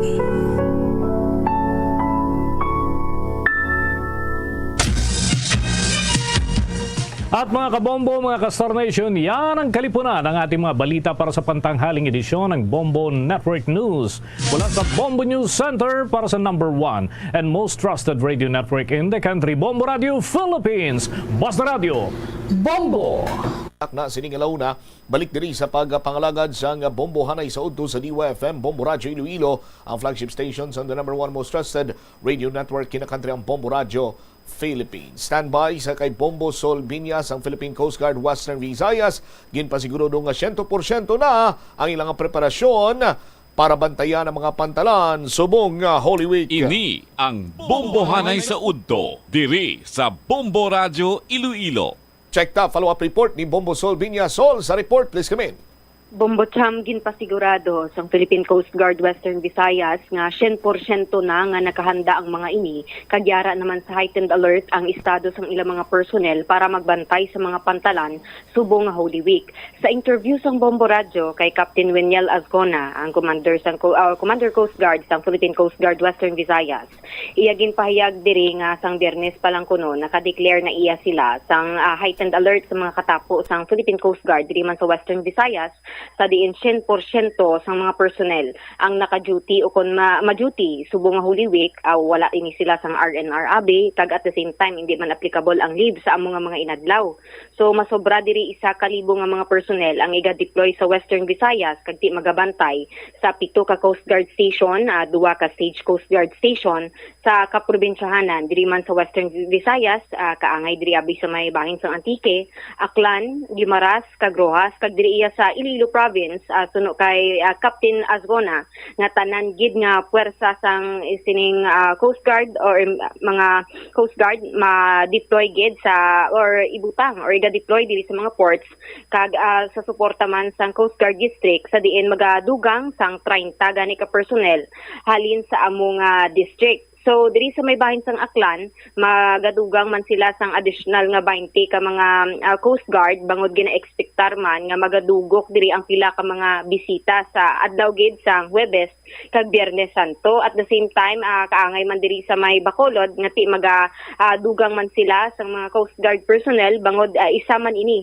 sa mga ginapananaw nila nga magadugok ang pila man ka mga biyahero sa bahin sang Bacolod. Kag ti sa subong deploy naman sila sang duga nga mga personnel abi sa nagkalain-lain nga port installations kag ginapasigurado gid ni Captain Azcona ang safety diri sa mga pasahero, kaupod man diri ang Philippine Maritime Police, ang Philippine National Police kag iban pa abi nga mga counterparts sang among talatapan para magbantay o kun siguraduhon ang security kag safety sang mga bayaheros. Sa dugang bala nga pahayag aton pamatian si Captain Weniel Azcona. As early as Friday, nag-declare na po yung buong kahanayan ng Philippine Coast Guard ng heightened alert. So at present, 100% po ng personnel natin ay for on duty status, no? So pinagbabawal po namin yung mga mag-RNR at saka mag-leave for the meantime. And then nag-deploy na rin po tayo ng additional personnel sa mga vital ports and installations. Ilan po yung personnels natin ngayon na magbabantay, sir? Tsaka meron po ba tayong maximum numbers per ports po? Well, eventually, for example, dito sa Iloilo Province, ang Coast Guard Station Iloilo ay buong puwersa po nila ay naka-deploy sa ating mga ports. And then kami naman po dito sa Coast Guard District, kami po ay sumusuporta, no? Doon sa deployment ng ating mga Coast Guard Station. And for example, dito nga po sa Aklan, dahil inaantabayan rin po natin ang dagsa ng mga turista, so kami po rito sa district ay nag-deploy ng additional personnel doon. Ngayon, last weekend, meron po tayong 20 additional personnel na dineploy doon sa Aklan. And then dito po sa Iloilo, meron din po tayong mga around 30 personnel na i-deploy galing po dito sa Coast Guard District Headquarters. Ganon din po sa Bacolod, no?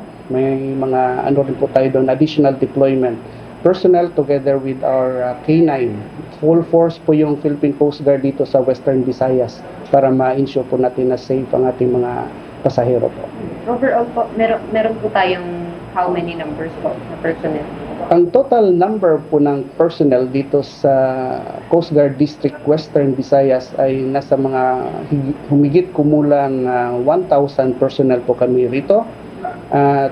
So meron po tayong 7 Coast Guard stations. Meron po tayong 2 Coast Guard stations sa Negros Occidental. Meron tayo sa Antique, Aklan, Guimaras, Iloilo, and then meron din po sa Rojas. With the number po ba na meron tayo ngayon, confident po ba tayo na mababantayan po natin or yung safety and security po ng mga pasahero?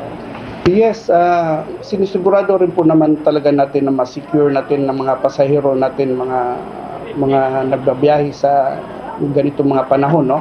At hindi lang po yung Philippine Coast Guard ang nagbabantay sa ating mga vital installation and ports.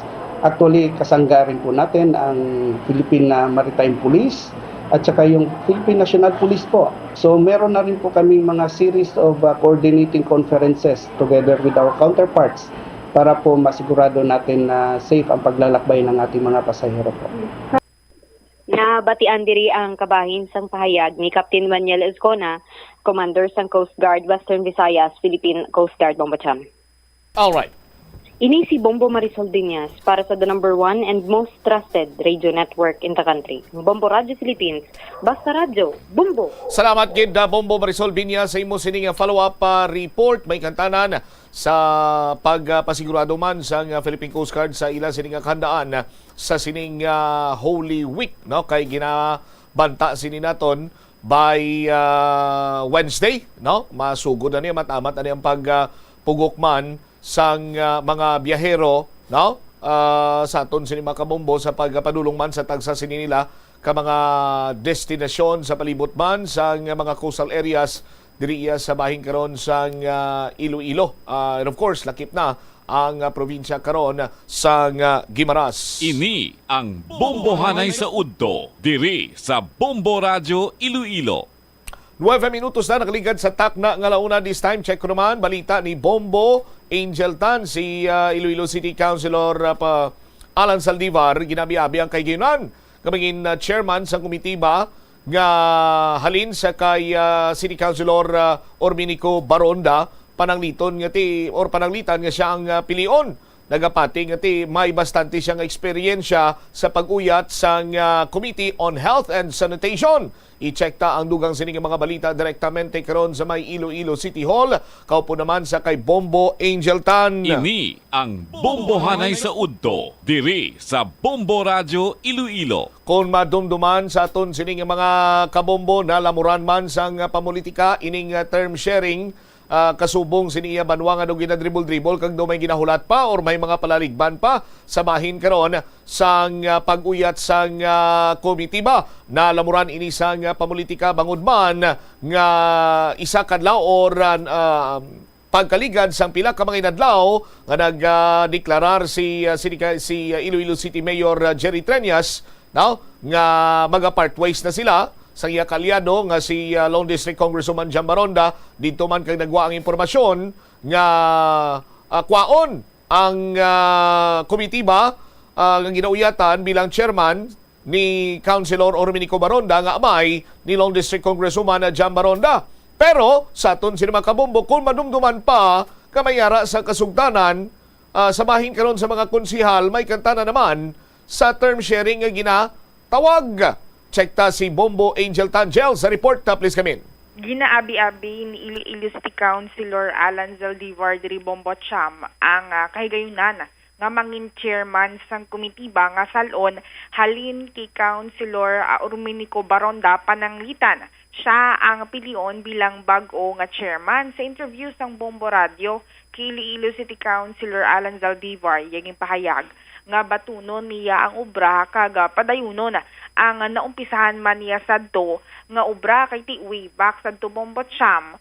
Siya man ang nangin chairman sang Committee on Health and Sanitation previous election. Suno kay Councilor Zaldivar bilang vice chairman sang Committee on Health and Sanitation. Nagapati ini siya nga bastante ang iya nga mga eksperyensya para kaptan ang nasambit nga komitiba sa subong nga tion. Kay ti the last time Bombacham sa iyagid nga time man na kaptan niya or siya ang chairman kag tigin atubang ang issue sa nga dengue at the same time sang COVID-19 ginsay-saya man nga sadto pa lang sang bag-o pa lang ini sila sa posisyon ti tuod gid man nga ang mga konsehal that time do medyo excited abi ang term niya sa public service kaga duwa sila ni Councilor Baronda ang nagpabalo nga interesado sila sa Committee ba on Health and Sanitation kag gindesisyonan nga tungaon or term sharing ang paghimuon. Kag di gindefend ba niya diri nga apisar damo ini siya sang chairmanship nga ginakaptan, mga apat ni kabilog Bombocham nga mga major nga mga komitiba nagapati ini siya nga masarangan niya ini obrahon as long as nga ti ang iyang dedikasyon sa obra ara sa gihapon kag ti mas matawhay ang obra kung ginabuligan ini siya sang iya nga palibot ang lima diri ka mga komitiba Bombocham under kay Councilor Saldivar amo ini ang Committee on Cooperatives and Livelihood, Committee on Labor, Employment, Manpower Development and Placement, Committee on Animal Welfare, kag Committee on Social Services. Pero kung madugangan pagid, pati ang Committee on Health and Sanitation, mangin chairman man, si Councilor Alan Zaldivar. Pero ang ining desisyon ukon ang chairmanship sa gihapon hindi man ni mahambal nga directly. Abi kay ti once nga City Council sa gihapon ang magadesider o kung ang magadecide via voting kung sino ang ibutang nila nga chairman Bombocham. Pamatian tabala ang kabahin diri sa nga pagpahayag ni Councilor Alan Zaldivar sa aton interview. Regarding the vacancy, if ever given that they're going to announce it that the positions are vacant. So, siguro kung ihatag man sa aton, batuno naton, okay, para makontinue naton pala ang serbisyo naton when it comes sa health no, sa pumuluyo sa syudad sang Iloilo. No. During my first term, ginhatag na sa aton no, ang chairmanship Committee on Health, Hospital, and Sanitation. No. Kag test ginagadi sa ato no kay ti wala ako ya background no, as a medical profession but working sa isa ka private hospital siguro iskan gamay lang knowledge and ideas no naka-impart man kita bilang chairman sa Committee on Health kag medyo dalagko no ang ipangatubang nato sa una nga challenge no ang dengue kag ang aton nga COVID-19 no. So nalampuasan taman kag closely coordinating no sa aton nga mga lihok sa DOH at the same time sa aton nga City Health Office no. Pero if ever nga ihatag sa aton siguro kwaon naton no kag i-continue lang ginaton ang nasugdan kag ang ara na sa susabong bala dugangan na lang gid lang siguro para at least hindi man mapabayaan no, ang aton nga mga pumuluyo when it comes sa healthcare programs ang city kay it's included in the roadmap of the city no ang trust naton naupo din na sa wheels no there was no a proposal no 1 year and a half for days 1 year and a half for isa ka councilor so it so happen lang though interested ba lang kami tanan probably it's because we're so excited no to render service kay tiba ko lang nagdaog. So natabo, we cannot have two chairmen under one committee. So nag-team sharing kami, 1.5 for Doc Nick Baronda and 1.5 for somebody who are interested nung makaptan man ang ina komitiba. Nag-interest ako ever since nag-manifest ko yung interest na ako no, to handle the chairmanship under Committee on Health no. Kag siguro nakita man sa pumuluyo nga wala man ginbayan no ang aton nga katungdanan bilang chairman sa Committee on Health. So this time ginhatag naman sa aton ang trust and confidence kay nakita man nila nga wala man takapaltahan. Naging continue lang idyan naton ang obligasyon naton. We still have to follow certain procedures na hindi man ta pwede ka lukso-lukso. Kaya it's because lang gusto naton isa ka committee.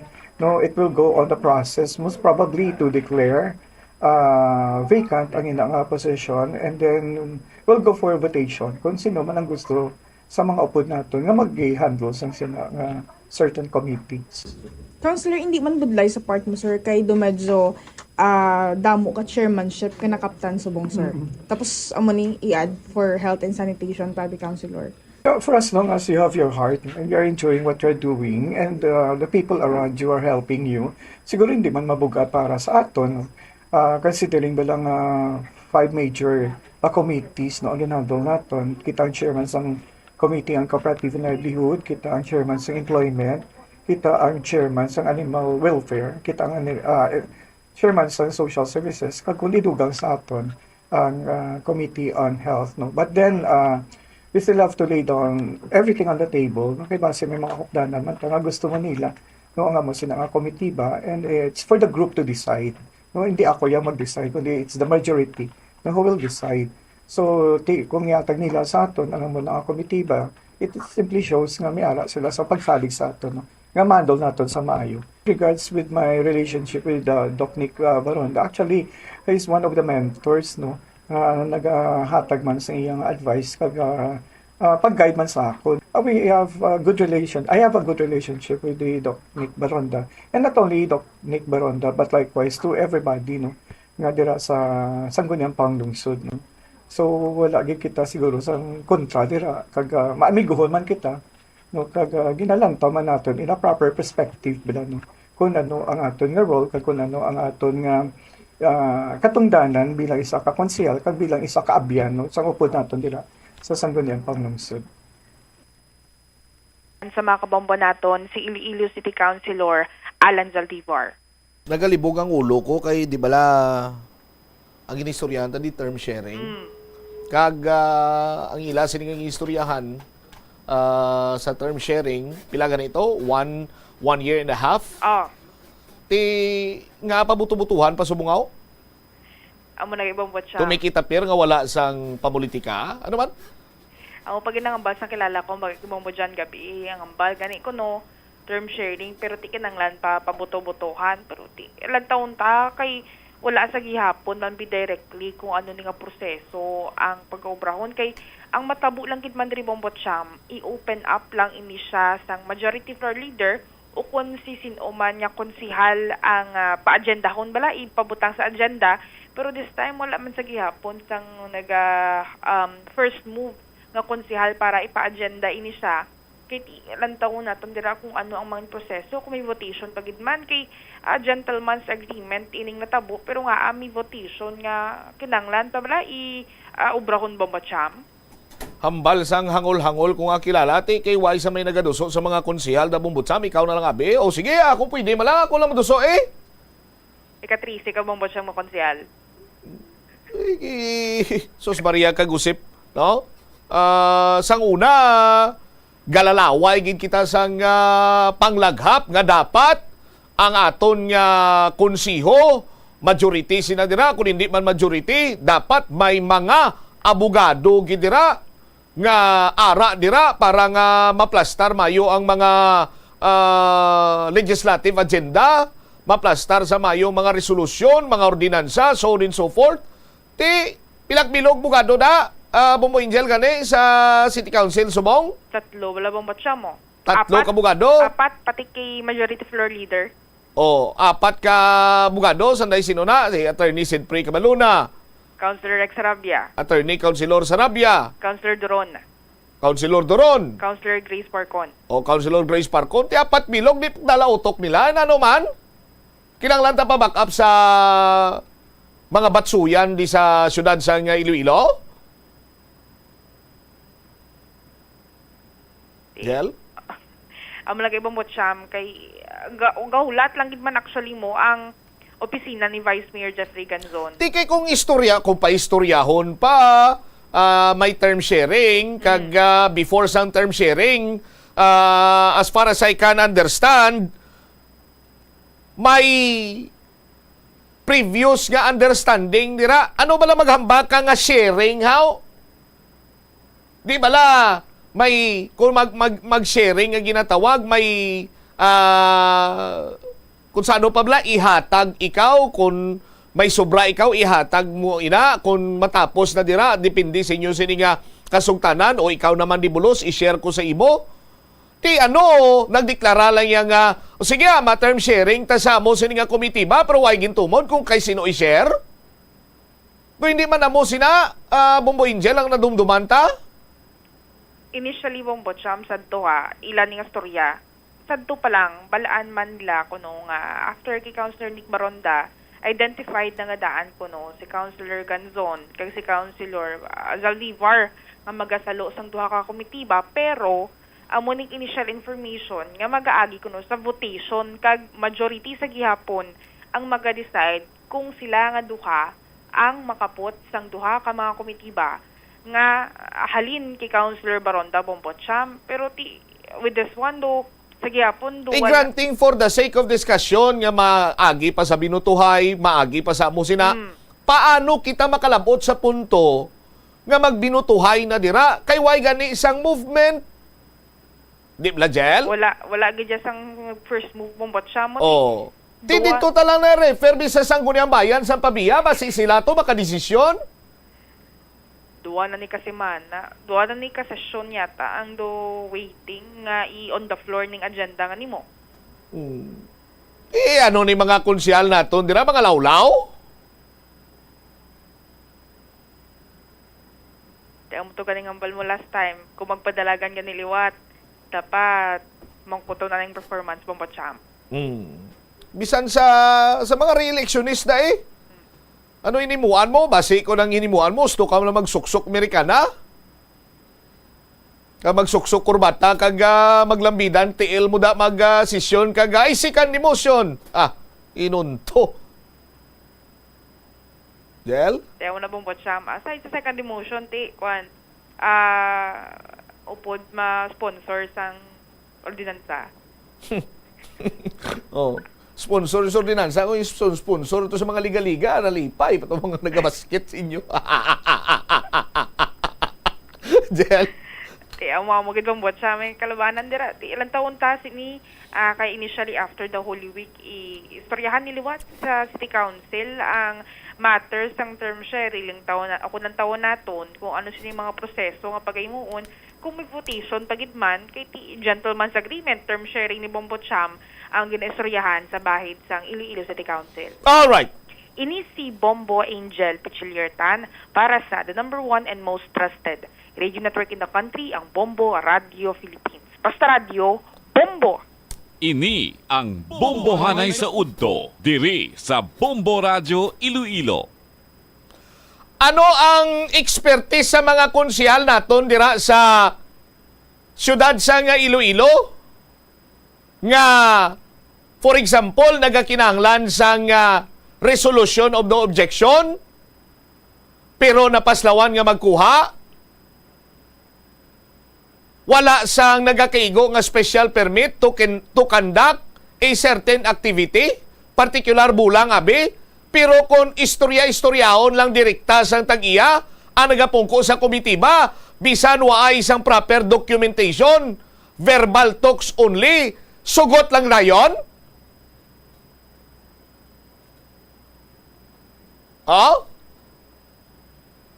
Anong expertise sa mga konsihal naton dira? Mag-approve sang multi-billion nga mga memorandum of agreement sa private sector kag sa nga syudad sa nga Iloilo?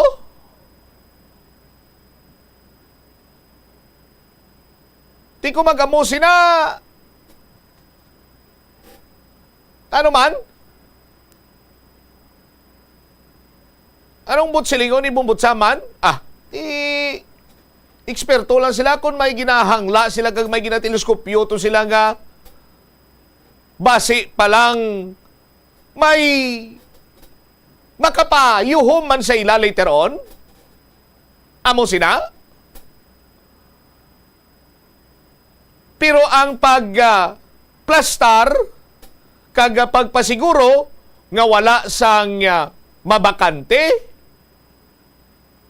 or mambal naton may nagakaigo nga formalidad sa pag-fill-in, sa pagpungko sa chairmanship sa mga komitiba, alang-alang hulaton tapaiya nga mag-101 ang edad ni former Senator Juan Ponce Enrile kag may maghimo dira sang first move sa mga konsihal naton sa syudad sa Iloilo?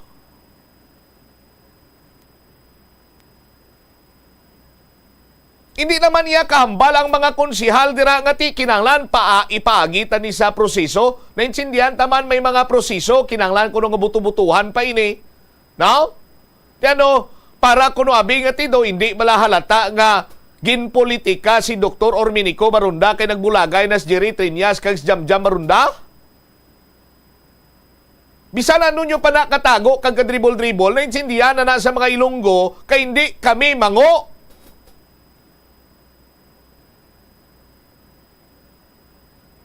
Kag nakita ta naman na sa estado sang pamulitika, hindi lang diri kay sa syudad sang Iloilo, sa bisan diin man iya nga bahin. Nga kung mayara gani isang pagbulagay, pagtapos ang inupdanay or alyansahanay, ti simpre sa aton sini nga mga kabombo magbinulagay dira. May kudalanay na dadayon. Nga dapat waay isang may malabang diri o nangakon sini nga ginalantaw nga kasumpong kutob lamang dira o. Hindi na siya kapalapaw, iabisan isa lang katikang sakon sini nga latid. Oh. Kaya naman nahuya-huya ang mga konsihal naton dira. Trabaho nyo na, pero tingado nagahuya-huya kamo. Oh. Galibog lang ulo naton sini Banwa kay nga ano naguot kita iya karon sa sining term sharing.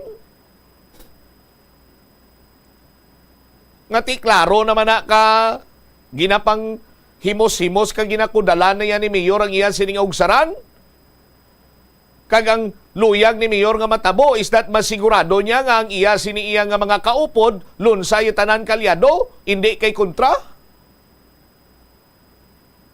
Oh.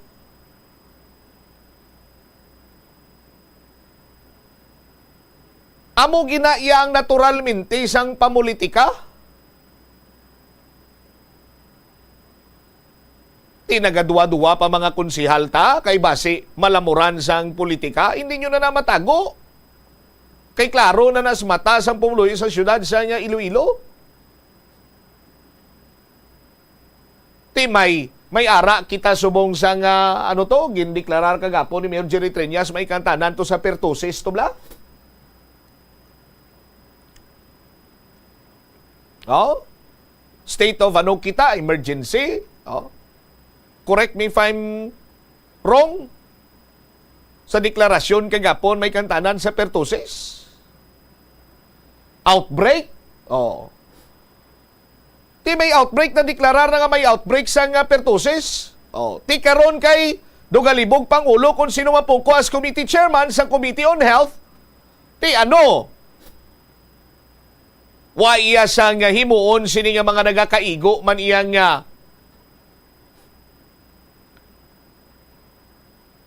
legislative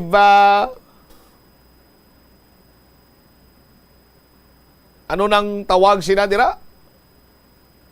Bisan resolusyon or ordinansa or mga guidelines nga pagwaon sang Committee on Health, sang chairman sang Committee on Health or ang mga pagpangusisa, pagtuon, agod nga makabala isang resolusyon or whatsoever, ti pabayaan talang daya sa aton sini mga kabumbo.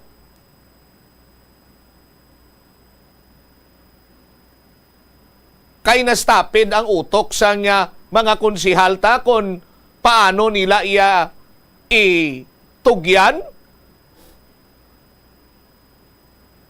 ang komitiba ni Dr. Orminico Marunda sa kung sino man dira ang pilion niya, pero may term sharing na nga daan ngaging kasugtan beforehand. Oh. Ti ano man, sa aton sini nga mga kabumbo.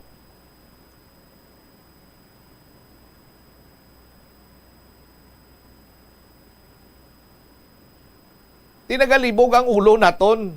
Pero one thing is for sure, tanan subong iya nga lihok, whether coming from the Triñases camp or ang kampo naman iya sang Marunda, paniguraduhon nyo ina nga may lamod na ina pamulitika. Hindi nyo na ina iya matago. Hindi nyo na ina pwede nga maturutak panpa sa aton sini matag palamati. Whether nagasuporta ka man kay Mayor Triñas, kay Inday Raisa Triñas, o kung nagasuporta ka man kay Congresswoman Jam Baronda, ang ila sinaiya nga kampo kung may himuon man, panigurado may lamod na ina sang pamulitika. Oh?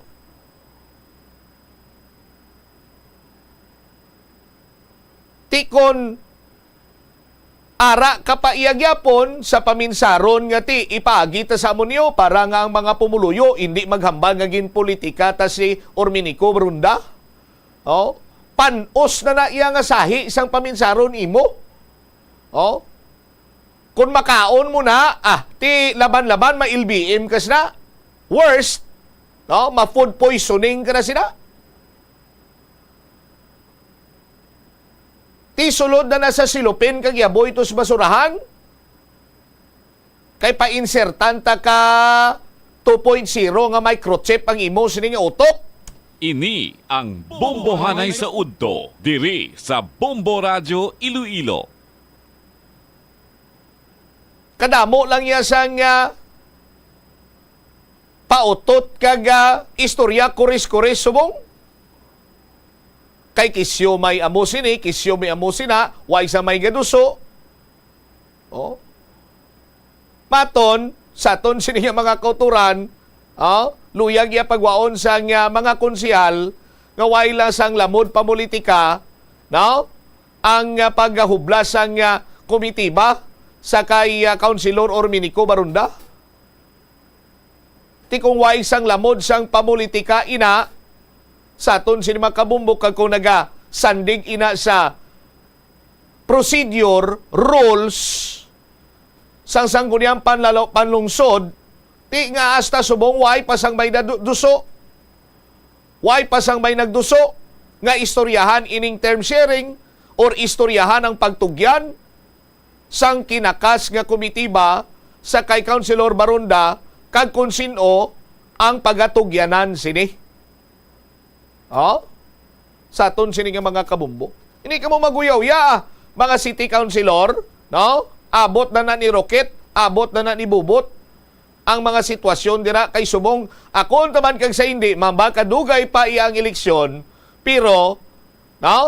Ang pamulitika subong nagasugod na iya whether you like it or not. Ini ang Bombohanay sa Udto, diri sa Bombo Radio Iloilo. So desisyonin nyo na ina no? Desisyonin nyo na ina, kagamitan nyo bla permi mga tinaga nga gindesisyonan ini namon kay amon sini nga ginaulikdan ang ikaayo kag interes sa mga pumuluyo sa syudad sang Iloilo. Yudi pong klik ya, laban-laban gwapuhon ka mga gwapahon ng kamunadayon, pananglitan nga amula na permi, ikapital nyo ang interes sa mga pumuluyo diri sa syudad sang Iloilo. Ini ang Bombohanay sa Udto, diri sa Bombo Radio Iloilo. Bisan balaan man namon nga inyo man lang interes, inyo sininasagod. Ini ang Bombohanay sa Udto, diri sa Bombo Radio Iloilo. Pagbalik nato na banwa, dugang ang mga balita kag impormasyon sa Bombohanay sa Udto, istoryahan naton provincial government. Naulat na lang resulta sang water sample nga ginkuha sang Environment and Management Bureau sa Pandi Asukar. Lakip na sinikaron, istoryahan taman mas sobra 2,700 ka mga kapulisan sa PRO6 na promote sa ila sininga pwesto. Balikan tayo ni matapos ang bilang importante nga mga panumdumo. The Farmers Bazaar, your traditional public market with the touch of Plasualados, ang isa ka lugar nga gintukod sa tion kag sa kasagsagan sa COVID-19 pandemic nga may tinutuyo nga maghatag sa imo sang safe marketing experience. Subong nga ang COVID-19 hindi nagidman dako nga pamahog kag nagapakadto na kita sa next normal. Rest assured nga ang Farmers Bazaar will further evolve agud nga magpadayon sa paghatag sa inyo sing satisfying marketing experience. The Farmers Bazaar sa lower level tara na pahamtang ang fish, poultry kag meat section para naman sa inyo mga kinahanglanon nga prutas Utang kagiban pa, magbisita sa upper level, pinaagi sa paggamit sa hagdanan o kon sa pagkadto direkta sa parking lot. The Farmers Bazaar, your traditional public market with a touch of Plazuela 2. Molo Plaza, ang central landmark sang Molo. Diri mo makita ang madamo nga mga iconic tourist spots sang syudad, lakip na ang Molo Church kag Molo Mansion. Ang nasamit nga distrito ang birthplace sang Pansit Molo. Kilala man ang Molo Church o ang St. Anne Parish Church bilang feminist church, bangod sa duwa ka mga raya sang Jesus ka mga female saints nga nakalinya sa tagsa kakilid sang altar. Sang tuig 1886, ginbisita ni Dr. Jose Rizal ang Molo Church bangod sa biblical painting sini kag nagserbe pa nga evacuation center sang World War II. Magpabilin nga safe kag healthy sa panahon sang El Nino. Magkinot sang tubig kagamiton ini sa insakto. Takluban ang mga gintipon nga tubig agud hindi pagpangitlugan sang lamok. Likawan ang pagbulad sa init o kung magamit sang sunblock kag magdala sang payong. Magsuksok sang komportable nga bayo. Kag mag-inom sang 8 tubtob 12 ka baso sang tubig adlaw-adlaw agud malikawan ang heat stroke kag exhaustion. Ini nga pahanumdom ang ginadulong sa imo sang the #1 and most trusted radio network in the country, Bombo Radio Philippines. Basta Radio Bombo! Ang cabbage o kon repolyo masaming nga panakot sa aton mga linuto. Suno kay Vanessa Voltolina. Ang cabbage isa ka excellent source ng vitamin C nga importante para sa pag-maintain sang strong immune system. Ang glutamine isa ka amino acid sa cabbage, isa ka makusog nga anti-inflammatory agent nga nagabulig sa pagbuhin sang joint pain, arthritis kag allergies. Ang cabbage naga-contain sang vitamin K kag antioxidant nga anthocyanin nga naga-boost sang mental function kag concentration. Tanan kita mayara sang mabulig agud pakibatuan ang climate change. Magamit sang bag nga pwede magamit sang liwat-liwat agud mabuhinan ang plastic bag nga ginahaboy bangod ini nagatugas sang greenhouse gases. Ikaduha, hindi masumi magamit sang computer. Kung 4 ka oras lamang sa isa ka adlaw ang imo nga paggamit sang computer, makabuhin ka na sang carbon dioxide emission nga 83%. Ikatatlo, kung malapit man lang imo nga kaladuan, mas maayo nga maglakat o kung magsakay na lang sa bike. Magluwas sa makakinot ka na, mabuhinan pang polusyon nga nagatugas ang climate change. Magtipid sa paggamit sang kuryente, pinaagi sa mga masunod. Maggamit sa mga energy efficient nga bombilya, kaangay sang compact fluorescent bulbs ukon LED lights, imbis nga incandescent bulbs. Patsyo ng mga suga nga wala ginagamit. Tingbon ang mga bayo sa pagpamlansya. Himuon ang pagpamlansya isa lamang kabes sa isa ka semana.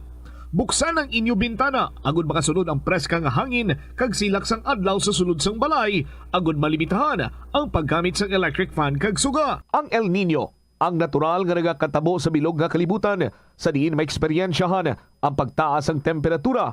Mayara man inisang dala nga ulan, apang tuman kagamay, kag malaka gid lamang kun ipaanggid sa malawig nga tiyempo sang tag-ilinit kag drought season. Nagatuga ini sang problema sa patubig sa mga talamnan kag kahalitan sa mga pananom bangod sa tuman nga init sang panahon. Bangod sa kakulang sang patubig, mas mabatyagan ang pagnubo sang ani sa mga tanom nga nagakinahanglan sang ulan ukon tubig. Sa sini nga mga lugar, ginaengganyo ang mga mangunguma nga magtanom sa mga alternatibo nga produkto kaangay sang mais, upland rice, utan o kon legumes. Ini nga pahanumdom ang ginadulong sa imo sang the #1 and most trusted radio network in the country, Bombo Radio Philippines. Basta Radio Bombo! Hindi malikawan nga ginapangita gid sang isa ka tawo ang foot massage. Magluwas nga manami ini sa pamatyagan. Mayara man ini sa maayo nga benepisyo sa lawas. Sunod kay Dr. Tyler Wheeler, Primary Care Sports Medicine Physician, ang malipot nga foot massage ang makapahagan-hagan sang stress. Ang moderate pressure massage ang safe para sa mga kalabanan nga tawo ilabi na ang may mga kondisyon kaangay sang arthritis kag long-term pain. Mahimo man nga mag-seek sang professional massage therapist para sa imo nga relaxing foot massage. Kung ikaw isa ka chess lover, yaring pila ka brain benefit sa paghampang sini. Kag kung wala ka nagahampang sini, umpisahin na. Sunod sa pagtuon ng paghampang sang chess makabulig likaw sa Alzheimer's disease. Bangod ang utok nagatrabaho kaangay sang muscle, nagakinahanglan ini sang exercise agud mangin healthy kag malikawan ang injury. Magluwas diri ang paghampang sang chess ang nagapa-improve man sang concentration, memory, creativity kag problem solving skills kag napamatud-an man nga nagapaalam. Madamo sa ato ang hindi katulog kung wala sang electric fan. Yaring pila sa hindi manaming epekto sa paggamit sa fan kada gabi. Congestion, ang naga-circulate nga hangin halin sa mga fans, ang makapadry sang baba, ilong kag tutunlan.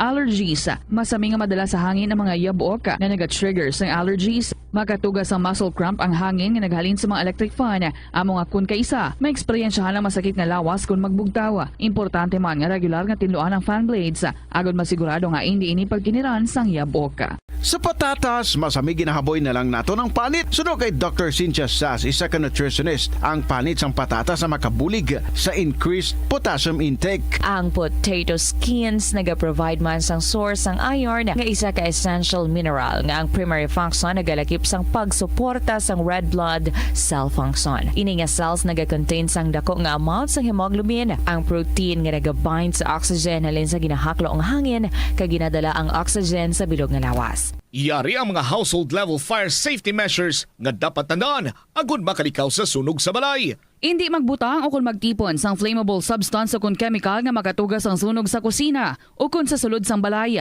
Ipalayo man sa mga kabataan ang pospro kag lighters. Patya ang kalayo kag baga matapos ang pagluto sa kusina. Siguraduhon nga wala nagasungaw kag pirmi limpyuhan ang mga kerosene kag gas stoves. Tandaan, ang paglikaw sa sunog sa sulod sang balay, responsibilidad sang bilog nga pamilya. Padayon nga ginaeksperyensyahan sang Pilipinas ang El Nino phenomenon kag ginalauman nga magalawig pa ini. Gani, agod hindi kita tuman nga maapektuhan, kinahanglan ang mga masunod nga pamaagi. Magkinot sang tubig. Hindi pag-uyangan ang tubig kag sawayon ang mga kabataan nga nagahampang sang tubig. Kung hindi magkinot sang tubig, padayon nga maganubo o kung maubos ang tubig sa mga dam o kung suba. Una sini nga maapektuhan ang mga irigasyon sang talamnan. Magtipon sang tubig.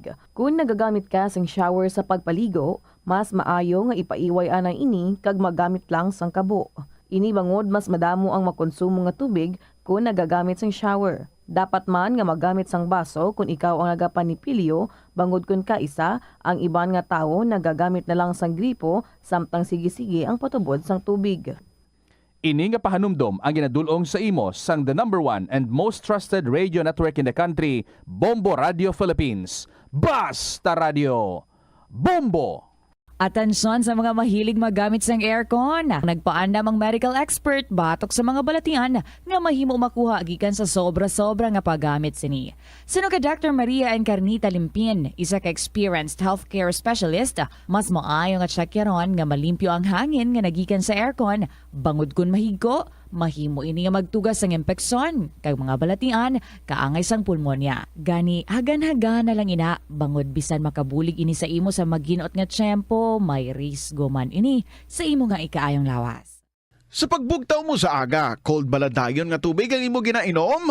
Ay, dali lang, wait a minute. Para sa ininit. Suno kay Dr. Deborah Weatherspoon, isa ka advanced practice nurse, mas maayo nga mag-inom sang alabaab nga tubig sa aga. Paathag ni Weatherspoon, iniya nagabulig sa lawas nga magpagwa sang toxins kag naga-improve sang imo blood circulation. Sa mga babayi, ang pag-inom sang alabaab nga tubig ay nagabulig man kung ikaw nagasuprer sang period cramps. Ang tambo o kung bamboo shoots manggaranon sa dietary fiber, low in calories kag power-packed sa essential nutrients. Suno sa pagtuon sang comprehensive reviews in food science and food safety. Ang phytosterols kag phytonutrients sa tambo ang ideal sa pagtunaw sang harmful LDL cholesterol sa lawas. Ang antioxidants sa tambo ang essential man sa pagpabaskog sa sulod kag sagwa sang lawas. Suno naman sa pagpanalawsaw sang Journal of Ethnopharmacology, ang bamboo shoots mayara sang anti-inflammatory kag analgesic o pain-killing properties. Masami bala nga nagabiring ang imutiil? Suno kay Dr. John Hubert Pua, isa ka orthopedic surgeon,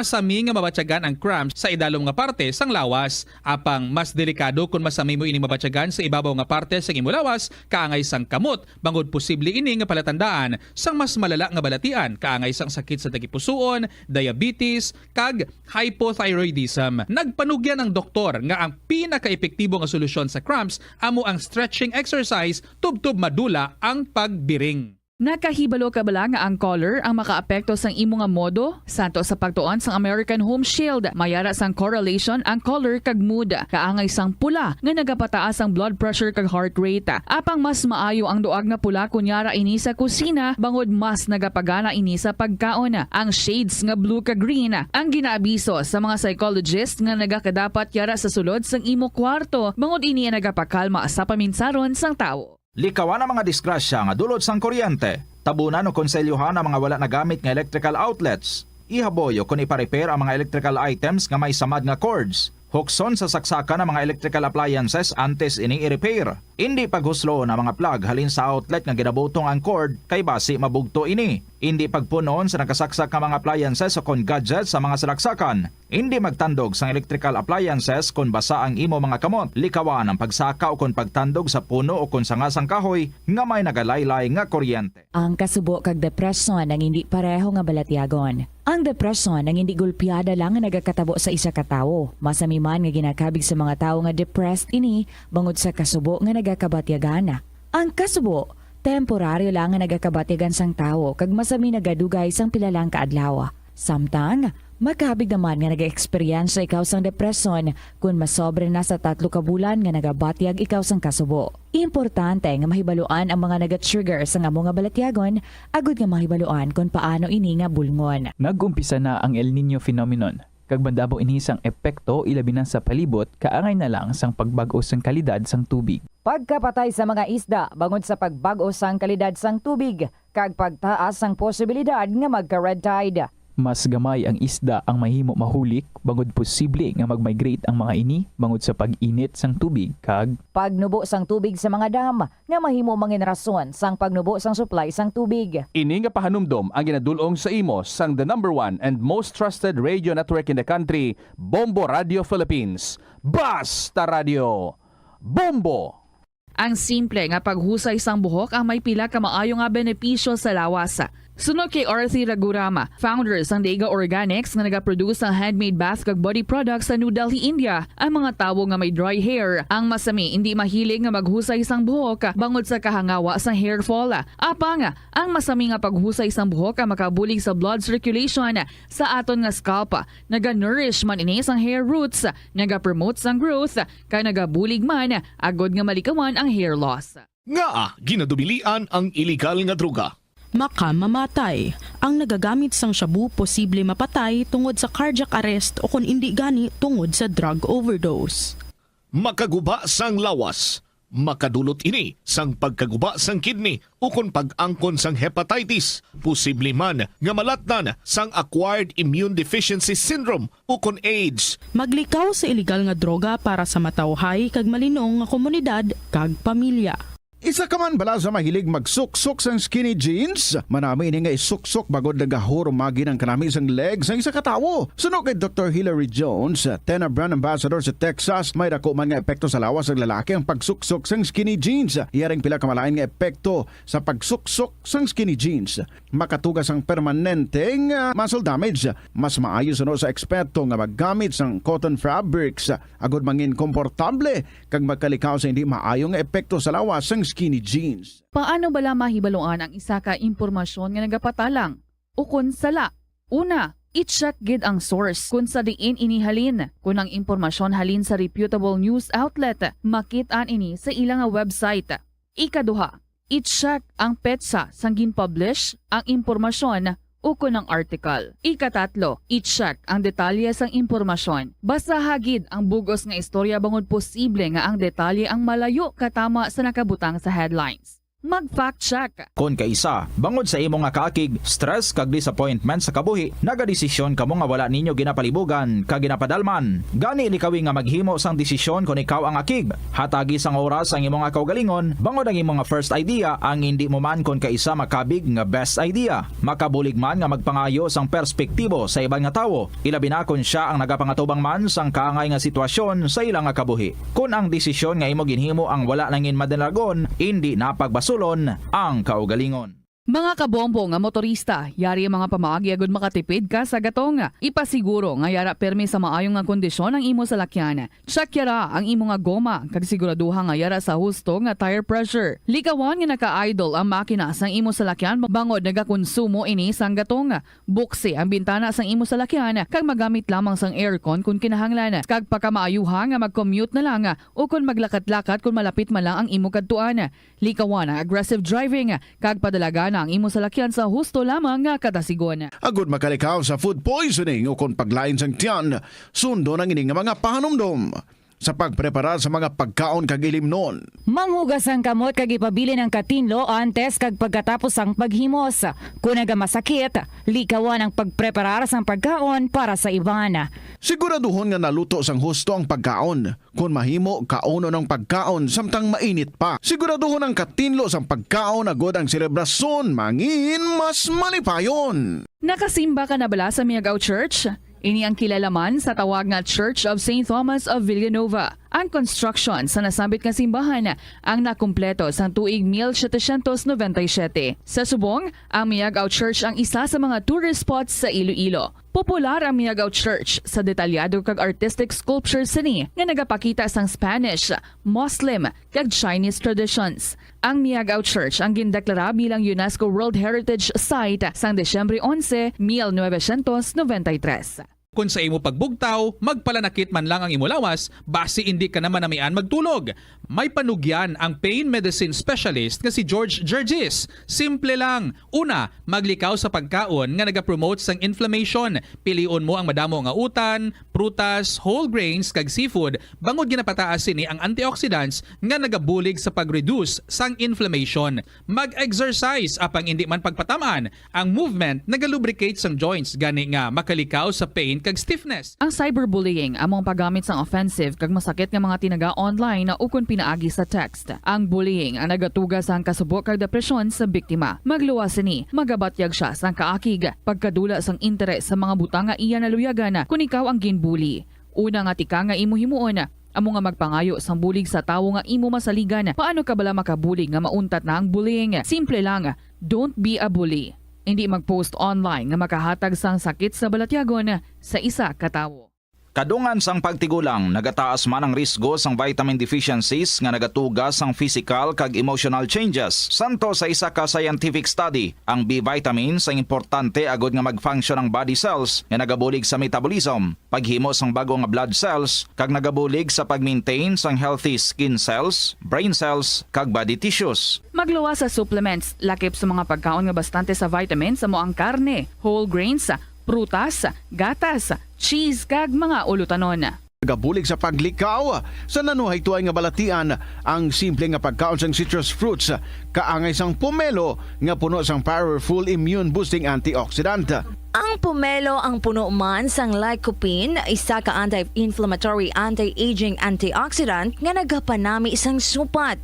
Ang duga naman sang panit kag dahon sang pomelo ang natukiban nga makapatay sang cancer cells kag nagapalikaw sa paglapta sini sandig sa test tube studies. Help is available. Pinaagi sa pag-istorya, paghatag sang suporta, kag direkta nga bulig sa nagakinahanglan, mahimo mo gid nga mapunggan ang suicide kag makasalbar sang kabuhi. Santo sa World Health Organization, ang suicide ang fourth leading cause of death sa mga kabataan nagaedad 15 to 19 anyos. Kung ikaw o kung may kilala nga nagasuprer sa depresyon, mahimo nga mag-contact sa National Center for Mental Health Crisis Hotline sa numero 0966-351-4512. Sa aroma kag soothing feeling sa pag-inom sang tea, ang rason sang kadamaan nga paborito nga imnon. 5 minuto sa kaligad sa takna nga launa, balik diri sa pagpangalagad sang bombo hanay sa udto sa gihapon ka mo Bombo Chama Blanco. Hover, unahon ko niya ng balita o kay isa ka fire truck sang Iloilo Fire Station nakabunggo. No, dira sa may area sang General Luna. Ay, anong plastada nga nakabunggo ni siya man? Ini ang Bombo Hanay sa Udto, diri sa Bombo Radio Iloilo. Ano ang natabo, Bombohana, sa report, please come in? Natigayo na nga ma-rescue sa City Disaster Risk Reduction Management Office ang ining fire truck nga nakabunggo dira sa dalan sa General Luna City proper Bombo Champ matapos nga nakabunggo ini kay nadulaan ini sang preno.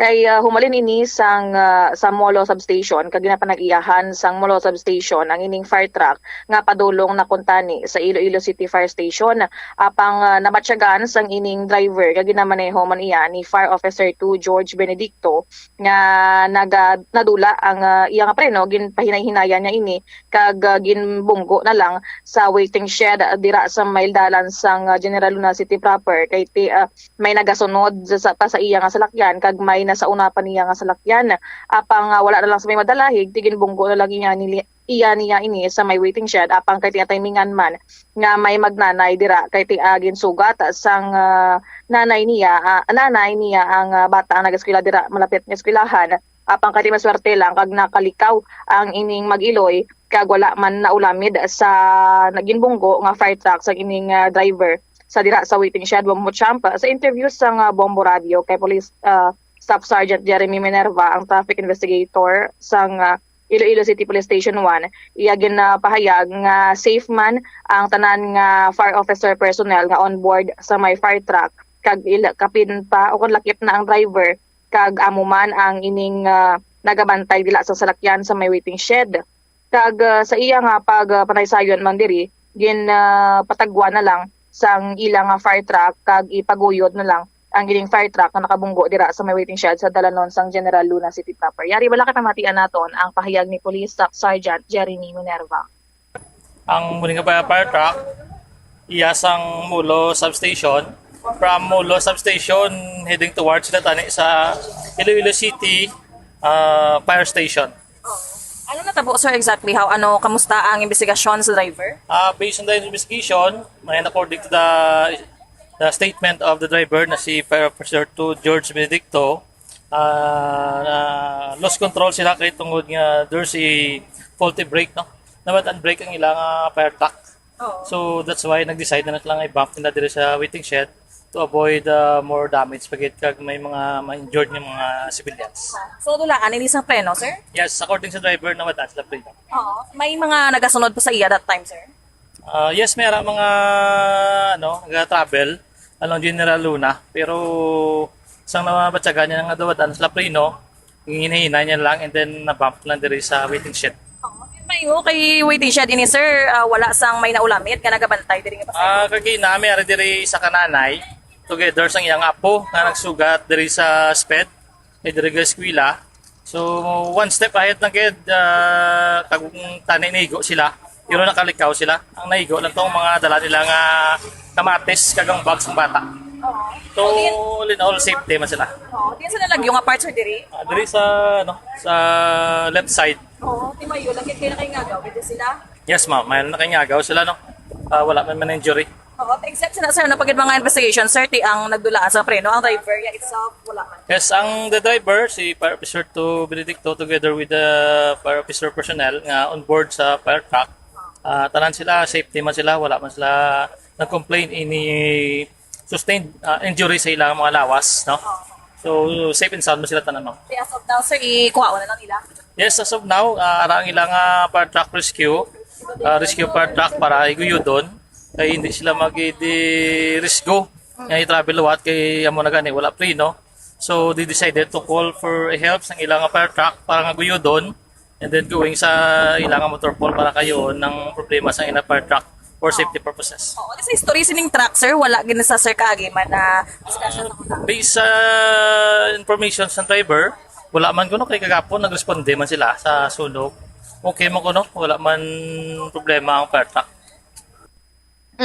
Nabatian ang pahayag ni Police Staff Sergeant Jeremy Minerva, ang traffic investigator sa Iloilo City Police Station 1, Bombo Champ na angot sa ining nakabunggo nga fire truck sa dalan sa General Luna City proper. All right. Ini si Bombo Hana Joy Mendoza Andasa para sa the number 1 and most trusted radio network in the country, Bombo Radio Philippines. Basta radio, Bombo. Ini ang Bombo Hanay sa Udto, diri sa Bombo Radio Iloilo. Amo na nga nagakadapat well-maintained gid ang aton siniiya nga mga salakyan, particularmente aton sini nga mga fire truck. Now, hibaloon gid kung may posible siniiya nga diferensya o kung ano sining mga nagakigo, sining nga mga preventive maintenance no, dapat ipaidalom gid kay hindi naton mapaktan. Kaya ang salakyan niyang fire truck, why ni gahambal mo nga, Chip, do gaalay akon nga uncle, no? Why na siya, hindi na sa kamo na. Nga, Chip, do gabiring ang panguna ko nga ruida. Hindi lang tanay magbiyahe, hindi lang tanay magrespondi sa sunog. No? Dapat, mangin responsable man, ang tagsa ka fire station nga ipaidalom sa nagakigo sini nga preventive maintenance ang tagsa ka mga fire truck kay kadelikado. No? Dalagko nga daan nga mga salakyan ini karon abi ko may respondihan, way tama na pangayo. No? May respondihan kag mag-agi kita iya sa mga mayor nga dalanon during rush hour. Tiya lang alang pang-araduhon muna dira ang mga di pampasahero ka mga pribado nga salakyan kung mawadaan kay mo iya sa nga prino. Di ba? So nagakadapat nga well-maintained ang mga salakyan o kuno mga fire truck naton kag subong man sa iban man siniya nga mga assets sa nga aton sini nga gobyerno, just like ang mga police car, patrol, no? Ang mga nagkalainain siniya nga salakyan pag isang gobyerno, mga ambulansya. Nagakadapat kag labing importante nga ipaidalom sa nagakigo sini nga preventive maintenance para nga tiyang tinutuyo nyo mag-rescue, ang tinutuyo nyo mag-save sang lives. Karon, kamo iyang makahalit, kamo iyang makatuga sang injury, hindi ba? Anyway, kulapaw nagkikita sa aton sini nga pagpalayag diri sa Bomboanay sa Udto. Itugyan naton iban sini nga mga balita sa iban sini News and Public Affairs Program sang Bombo Radio Iloilo. Standby na sa kapon lamang program, kaupo naman sa kay Tita Regine. Inis Bombo Cham, Blanco Vergabilin sa imo. Sang mananay nga hapon, may God bless us all. Para sa the number one most trusted radio network kinakantri ang Bombo Radio Philippines. Basta Radio, Bombo! The Farmers Bazaar, your traditional public market with the touch of Plasuelados, ang isa ka lugar nga gintukod sa tion kag sa kasagsagan sa COVID-19 pandemic nga may tinutuyo nga maghatag sa imo sang safe marketing experience. Subong nga ang COVID-19 hindi nagidman dako nga pamahog kag nagapakadto na kita sa next normal. Rest assured nga ang Farmers Bazaar will further evolve agud yung magpadayon sa paghatag sa inyo sing satisfying marketing experience. The Farmers Bazaar. Sa lower level, tara na pahamtang ang fish, poultry, kag meat section. Para naman sa inyo mga kinahanglanon nga prutas, utang kag iban pa, magbisita sa upper level, pinaagi sa paggamit sa hagdanan o kung sa pagkadto direkta sa parking lot. The Farmers Bazaar, your traditional public market with a touch of Plasuelados. Siling nila ang pagpanigarilyo nagapaitom sang bibig. Pero hambal mo naman, wala man ako nagapanigarilyo pero nga ay itom gihapon ang lips ko haw. Yari ang sabat sa eksperto. Suno kay Dr. Jean Marquez, isa ka dermatologist, ang dark lips mahimo nga tugas ang maisog nga habon nga ginagamit sa guya. Nagpanugyan ang doktor nga magamit sang mild soap kag lip balm nga may moisturizer kag sunscreen. Agod protektahan ang bibig kag malikawan ang discoloration. Kabombo! Subong nga naghalog na ang restrictions, madamo na nga mga physical activities ang ginabalik, ilabi na mga sports events. Apang maghalong lang ha, bangod kun ka isa, hindi malikawan nga may injury gid nga maangkon. Suno kay Michael Vincent Kayanan, physical therapist, ang ice ang mahimo nga ma-apply sa bahin sang lawas nga masakit sa sulod sang duha ka adlaw. Ang masakit nga bahin sang lawas kaangay sang tiil o kun kamot, ang ihulom sa ice o kun direkta nga butangan sang ice. Pagkatapos sang duha ka adlaw, ang injury ang mahimo na nga mabutangan sang mainit naman nga tubig. Kauntasan, La Paz Batchoy. Ang Iloilo ang kilala bilang home of La Paz Batchoy. Mahimo kagid nga maglibot sa Iloilo, mag-food trip, kag ikaw mismo ang maghusgar kung ano ka namit ang La Paz Batchoy. Pwede mo gid ma-enjoy ang La Paz Batchoy nga may pandesal kag puto. Butangi man sang gamay nga paminta kag patis ang sabaw. I-mix sang maayo. Kag enjoy! Kung kulang pa kag wala pa nabusog, pwede gid nga magpadugang sang sabaw. Ang Iloilo River Esplanade ang lugar nga para sa inyo. Ini ang favorite spot sang mga Ilonggos sa pag-ehersisyo kag paglantaw sang sunset. Madamo man sa mga local cafes kag restaurants nga malapit sa Iloilo River Esplanade nga makasatisfy gid sang imo nga kagutom. Ang Iloilo River Esplanade ang nakadaog na sa madamo nga mga awards, lakip na diri ang 2017 Gantimpala Excellence Award. Nabaton man sini ang haligi ng Dangal Award para sa Landscape Architecture category sang 2018 National Commission for Culture and the Arts o kon NCCA haligi ng Dangal Award. Umpisa sang pandemya nangin mas conscious na ang mga tao sa personal hygiene bilang kabahina sa COVID-19 prevention. Apang magluwas sa COVID-19, madamo pa sang iban nga germs kag virus ang kinahanglan likawan agud hindi mag-angkon sang sakit. Yari mga proper hygiene practices nga dapat muhimuon agud maligawan ang nagkalailain nga sahay isang balatian.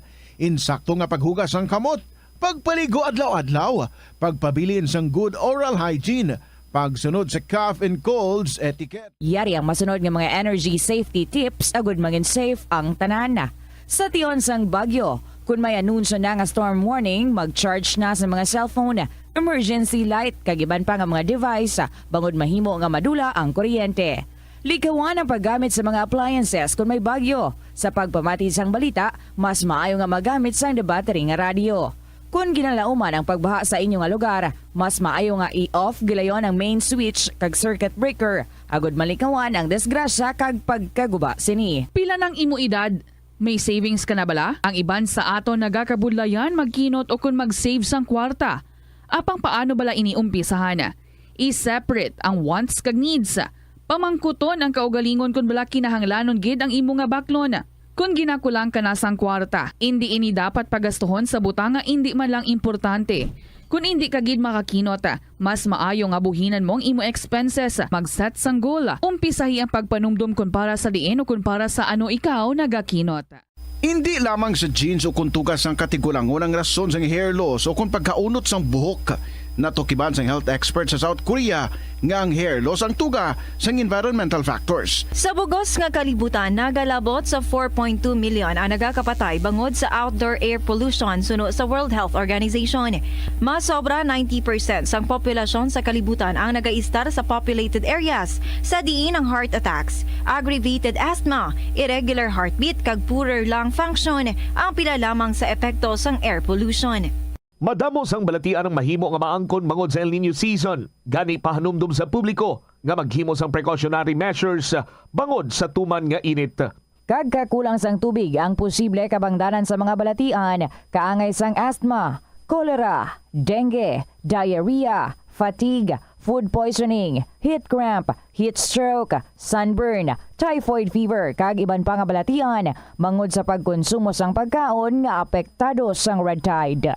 Isa man sa madata subong nga El Nino, amo ang dengue, kagagud balikawan, i-obserbar ang 5S strategy, kaangay isang search and destroy mosquito breeding sites, self-protection, kaangay isang paggamit sang insect repellents, seek early consultation sa pinakamalapit nga healthcare facility, support fogging, spraying, kag misting sa mga hotspot areas, kag sustain hydration. Ini nga pahanumdom ang ginadulong sa imo sang the #1 and most trusted radio network in the country, Bombo Radio Philippines. Basta Radio!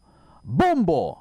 Sa kasakuon sa mga ginikanan subong, tumalagsahon na lang kamo nagaupod bisan magkaon. Apang bisan anuman kuntani nga kasakuon sang miyembro sang pamilya, hatagi gid sang oras nga kamo makaupdanay sa kalanan o kon makalagaw kun wala sang trabaho. Kung nagaplano sa aktibidad agod nga maka-enjoy upod ang imong pamilya, tandaan nga ang focus nyo amo ang pag-spend sang inyo oras nga updanay kag wala dapat sang iban nga mga bagay nga ginapaminsar kaangay sang trabaho o kon homework. Molo Plaza ang central landmark sang Molo. Diri mo makita ang madamo nga mga iconic tourist spots sang syudad, lakip na ang Molo Church kag Molo Mansion. Ang nasamik nga distrito ang birthplace sang Pansit Molo. Kilala man ang Molo Church o ang St. Anne Parish Church bilang feminist church, bangod sa duwa ka mga raya sang 16 ka mga female saints nga nakalinya sa tagsa kakilid sang altar. Sang tuig 1886, ginbisita ni Dr. Jose Rizal ang Molo Church bangod sa biblical painting sini kag nagserbe pa nga evacuation center sang World War II.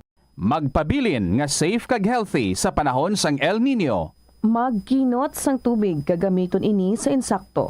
Takluban ang mga gintipon nga tubig agud hindi pagpangitlugan sang lamok. Likawan ang pagbulad sa init o kung magamit sang sunblock kag magdala sang payong. Magsuksok sang komportable nga bayo. Kag mag-inom sang 8-12 ka baso sang tubig adlaw-adlaw agud malikawan ang heat stroke kag exhaustion. Ini nga pahanumdom ang ginadulong sa imo sang the #1 and most trusted radio network in the country, Bombo Radio Philippines. Basta Radio! Bombo! Ang cabbage o kon repolyo masaming nga panakot sa aton mga linuto. Suno kay Vanessa Voltolina. Ang cabbage isa ka excellent source ng vitamin C nga importante para sa pag-maintain sang strong immune system. Ang glutamine isa ka amino acid sa cabbage, isa ka makusog nga anti-inflammatory agent nga nagabulig sa pagbuhin sang joint pain, arthritis kag allergies. Ang cabbage naga-contain sang vitamin K kag antioxidant nga anthocyanin nga naga-boost sang mental function kag concentration. Tanan kita mayara sang mabulig agud pakibatuan ang climate change. Magamit sang bag nga pwede magamit sang liwat-liwat agud mabuhinan ang plastic bag nga ginahaboy. Bangon dinhi nagatugas sang greenhouse gases. Ikaduha, hindi masumi magamit sang computer. Kung 4 ka oras lamang sa isa ka adlaw ang imo nga paggamit sang computer, makabuhing ka na sang carbon dioxide emission nga 83%. Ikatatlo, kung malapit man lang imo nga kaladuan, mas maayo nga maglakat o kung magsakay na lang sa bike. Magluwas sa makakinot ka na, mabuhinan pang polusyon nga nagatugas ang climate change. Magtipid sa paggamit sang kuryente, pinaagi sa mga masunod. Maggamit sa mga energy-efficient nga bumbilya, kaangay sang compact fluorescent bulbs o kun LED lights, imbis nga incandescent bulbs. Patsyo ng mga suga nga wala ginagamit. Tingbon ang mga bayo sa pagpamlansya. Himuon ang pagpamlansya isa lamang kabes sa isa ka semana.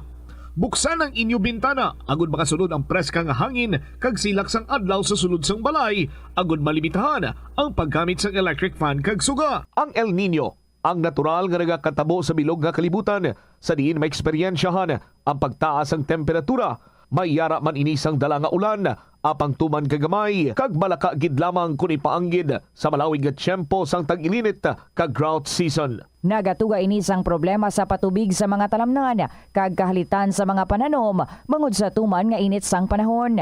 Bangod sa kakulang sang patubig, mas mabatyagan ang pagnubo sang ani sa mga tanom nga nagakinahanglan sang ulan ukon tubig. Sa sini nga mga lugar, ginaengganyo ang mga mangunguma nga magtanom sa mga alternatibo nga produkto kaangay sang mais, upland rice, utan o kon legumes. Ini nga pahanumdom ang ginadulong sa imo sang the #1 and most trusted radio network in the country, Bombo Radio Philippines. Basta Radio!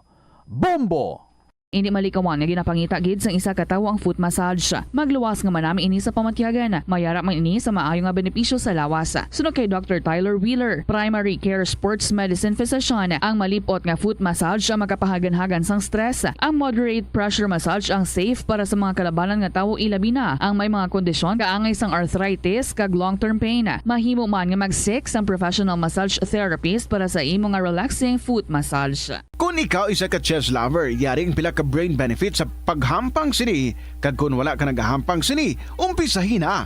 Sunod sa pagtuon ng paghampang sang chess makabulig likaw sa Alzheimer's disease. Bangod ang utok nagatrabaho kaangay sang muscle, nagakinahanglan ini sang exercise agud mangin healthy kag malikawan ang injury. Magluwas diri ang paghampang sang chess ang nagapa-improve man sang concentration, memory, creativity kag problem-solving skills kag napamatud-an man nga nagapaalam. Madamo sa ato ang hindi katulog kung wala sang electric fan. Yaring pila sa hindi manaming nga epekto sa paggamit sang fan kada gabi. Congestion, ang naga-circulate nga hangin halin sa mga fans, ang makapadry sang baba, ilong kag tutunlan.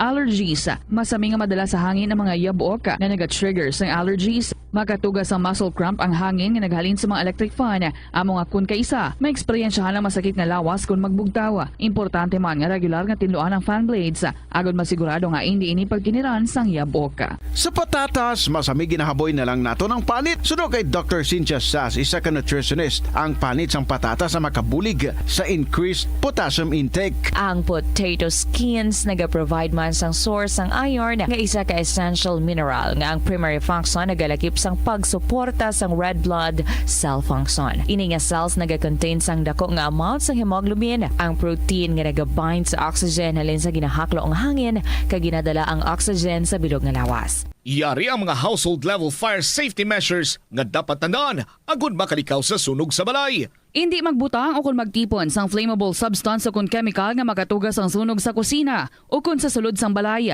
Ipalayo man sa mga kabataan ang pospro kag lighters. Patya ang kalayo kag baga matapos ang pagluto sa kusina. Siguraduhon nga wala nagasungaw kag pirmi limpyuhan ang mga kerosene kag gas stoves. Tandaan, ang paglikaw sa sunog sa sulod sa balay, responsibilidad sang bilog nga pamilya. Padayon nga ginaeksperyensyahan sang Pilipinas ang El Nino phenomenon kag ginalauman nga magalawig pa ini. Gani, agod hindi kita tuman nga maapektuhan, kinahanglan ang mga masunod nga pamaagi. Magkinot sang tubig. Indi pag-uyangan ang tubig kag sawayon ang mga kabataan nga nagahampang sang tubig. Kung indi magkinot sang tubig, padayon nga maganubo o kun maubos ang tubig sa mga dam o kun suba. Una sini nga maapektuhan ang mga irigasyon sang talamnan. Magtipon sang tubig. Kung nagagamit ka Ito ang Bombo Radio Philippines. Fully digitalized. Numero 1 sa balita, komentaryo, drama at serbisyo publiko. Bombo Radio Philippines. Bombo Radio Philippines. Ang inyong #1 at most trusted radio network in the country. Basta Radio Bombo! Good afternoon sa inyo tanan mga kabombo. A blessed Holy Tuesday. This is Tita Regine sa Semana Santa. Nga ato nga pagdulong sa inyo sa niya palatuntunan kahapon lamang program. Kumusta sa aton dira nga mga tagpalamati? Kumusta man? May mga stories ka mo nga ginapalabot na diri. If wala pa, pwede pa nga makahingagaw. I-share na ang inyong mga istorya. Pang Holy Week ng mga stories kung saan kita maka-reflect. So stories about forgiveness, about sa mga pagbago, about sa pag-rise up from all the storms and all the challenges nga nag-igo sa aton nga pagpangabuhi, things like that, ang pagpalangkas ng Ginoo, the goodness of God. Pwede na nga ma-share diri sa kahapon lamang program, especially your journey sa imo nga pagiging bag-o na nga tao. Right? From bad to good, kumbaga. Anyway, sa sinya hapon mga kabombo, I would be waiting for your stories. Samtang nga, nagahulat kita sa inyong mga istorya dira. Siyempre, magabasa kita sa mga stories nga ari na diri nga nabato na naton. So, sa mga liyagman nga mag-share sa inyong nga kaangay, mga istorya, pwede gid nga ma-email ang inyong mga stories sa bombo_iloilo@bomboradio.info. Pwede man nga ipadala sa kahapon lamang program DYFM, Bombo Radio Iloilo, Sky City Tower, Mapa Street, Iloilo City. Kahapon, wala kita katapos ang atong ipagbasa sa sulat ni Lola Tiray. But today, of course, tapos ang ginaton ang iya nga istorya diri sa aton. So, ano na aton nga bahanon para sa inyo? I hope everybody is just doing good and super relaxed, super comfortable. Why sa inita na, kung ara man kamo, I hope may mga paypay, pangkuyab, whatever. Anyway, dapat hindi magpatias sa init, especially kung nagasalala ka, may mga maintenance ka mo sa inyo nga blood pressure. Sige, halong gid kita. Ari na nga ito nga ang bahanan para sa inyo, and this is from Vanessa Gonzalez. Kaupo ninyo today. This is Tita Regine para sa KLP. Here's our song, Umiibig Sa'yo. Good afternoon.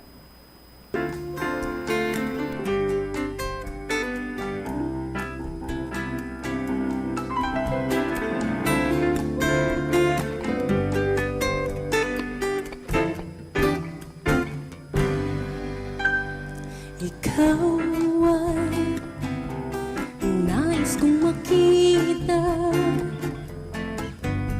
Ikaw ay nais makasama.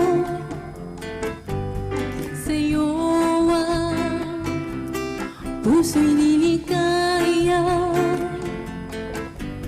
Sa'yo ang buhay ko'y sumasaya.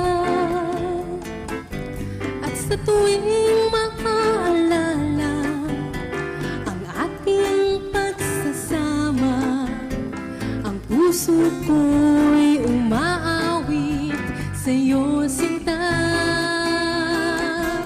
At sa bawat sandali na ika'y hinihintay, dalangin ko'y makapiling ka, aking mahal.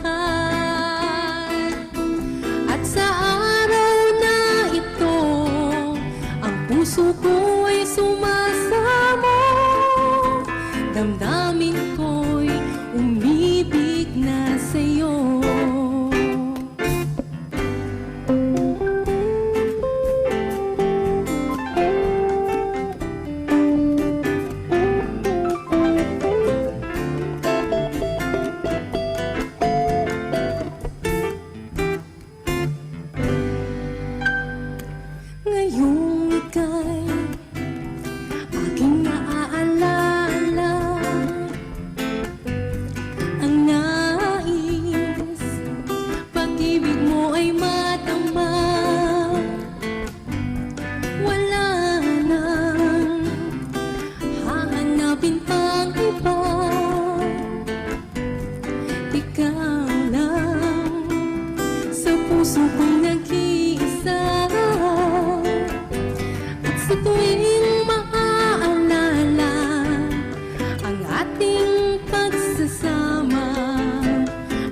puso ko'y umaawit sa'yo sinta. At sa bawat sandali na ika'y hinihintay, dalangin ko'y makapiling ka, aking mahal. At sa araw na ito, ang puso ko'y sumasamo, damdamin ko'y umibig na sa'yo. At sa araw na ito, ang puso ko'y sumasamo, dalangin ko ako ay ibigin mo.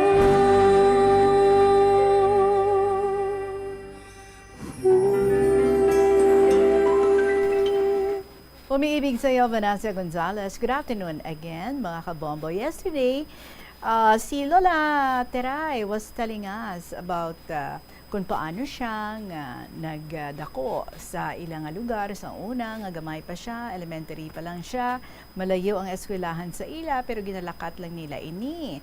Medyo pigado, gigkatama. No? That there are times, banayan or kayos lang ang ilang ginakaon, pero sige lang, para nga makatibawas. And then, ginalakat yan ang ilang eskwelahan, nalin sa balay, pakadto, and then papuli. Pero ang iyang mother, kung udto, ginapapuli pa siya ha, 2 kilometros, ginapapuli pa na siya, kay para kuno nga mainit ang iyang makaon. And then, sa iyang way, sa pagpakadto na sa ilang balay, do may dala, na bala nga daw, katigbawan, tapos may mga kahoy, do ka very do ka hagnop nan, that's the term, do ka hagnop nga klase sang kung kaisa gadalaga na siya kay ti na kulbaan siya lang isa ang nagalakat dira. And then do sa dalum do may lublub bala nga ang lublub nga klase sang dala, no. Pero may arat na dadamo nga mga biyabas to kapanguha na da siya sang biyabas kay amo pa nang iya nga ginabaligya or gina baylo niya, lapis kay papel sa iya nga mga classmates. So danaanad da siya nga every noon time galakat da siya, and then gapanguha da siya sa mga bayabas. But one time nakita iya dako nga ito.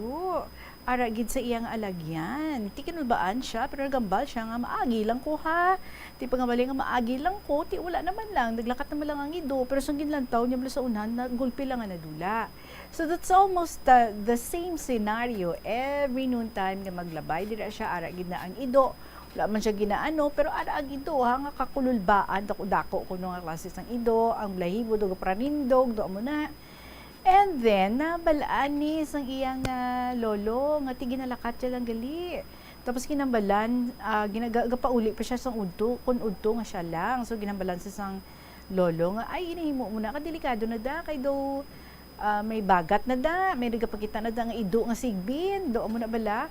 Pero ti sa iyaya, ay basi amo na to, no, ginamin niya. So ginambalan ni sang lolo, ang iyang maginikanan, nga hindi na siya pag-ialaw. Nga magpauli pa kun udto kay delikado basi kun bagaton siya or tambangan da siya sang ido, so amusin na nga ti wala na gid man siya ginapapauli sang iya nga mother, ginapabalunan na lang siya, so okay lang sa iya, no, nga bisan magbahaw na ang iya nga ginakaon kay bisan nga wala sang sudan, sige na lang. Pero wala sila kabalo nga nakita ina nagali ang ina nga ido nga ginahambal nga amo na ang sigbin. Anyway, so we are going to continue reading her story sa siling nga hapon. This is still from Lola Tiray. So Tita Regine, sang bulan sang July, tingulan na kay nagabaha. Tita, ang balay namon may suba na nga talabukon. Kung mag-ulan, ginasugat ako ni tatay lantawon sa amon balay. Kag makita nila ako kung ara na ako sa suba. Sa isa kahapon, wala pa si tatay kaysa umapa siya. So samtang nagalakat ako, perti kadamo lang ulan, basa ako. Pag-abot ko sa suba, medyo masulog ang tubig. Paglantaw ko sa ilaya, manabaw pa ang tubig. Nagdali-dali ako lusong, kay manabaw pa man, tagahawak ko ang tubig. Isip ko, masarangan ko pa ang pagtabok. Tita, mga 5 kadupa ang nalaktan ko. Gulpi lang. Nagbuslog ang tubig, madalom. Naanod ako sang baha, kag dugin sablig ako sa higad, maayo lang, nakakapyut ako sa balagon. Doli nampusan ako sa dako-dako nga tubig, nga nag-apok ako sa pangpang. Sang ulihi, nagdalom ang baha, kag nalampasan ang kinsakaan ko nga pangpang. Nagpasilong ako sa puno kakahoy, kag ginalantaw man ako ni tatay. Nagasinggit, dira ka lang, hulata ako. Wala sila kabalo, nga naanod na ako sa baha. Tita Porte, ginang kulba ko. Kung wala ako kapanghawid sa balagon, siguro naanod ako kung sa diin ayhan ako ginsampay. Nakatabok si tatay sa akon. Sang makita na ako, namangkot, nga kalain itsura mo, sabat ko naanod ako, kagintudlo ko sa iya, kung diin ako naanod. Kinulbaan si tatay, naluoy siya sa akon. Ginhulat namon nga magkanay ang baha, kag magtabok. Ginatibong ako ni tatay, nagakurog ang lawas ko sa sobrang akulba. Pagabot ko sa balay, nagsugid si tatay nga naanod ako. Naghakos si nanay sa akon nga nagahibi. Hambal na, hindi na gid ako magliwat tabok sa baha, kag hulaton si tatay. Sugod sadto, bisan gabi na, basta nagabaha, nagapanilong lang ako sa puno kakahoy, kag ginahulat ko si tatay. Sang masunod nga tuig, 1965, grade 2 na ako. Kag grade 1 ang manghod ko, duha na kami ang naga-eskwela. Kag nagdugang ang galastuhan sa amon. Nagapamugon lang si tatay, medyo hawot-hawot ang kita niya sa pagkaon namon. Hambal na kay nanay, mabakal sila sang karabaw para may pang-arado sa talamnan sang mga tao, kag dako ang sweldo kada adlaw.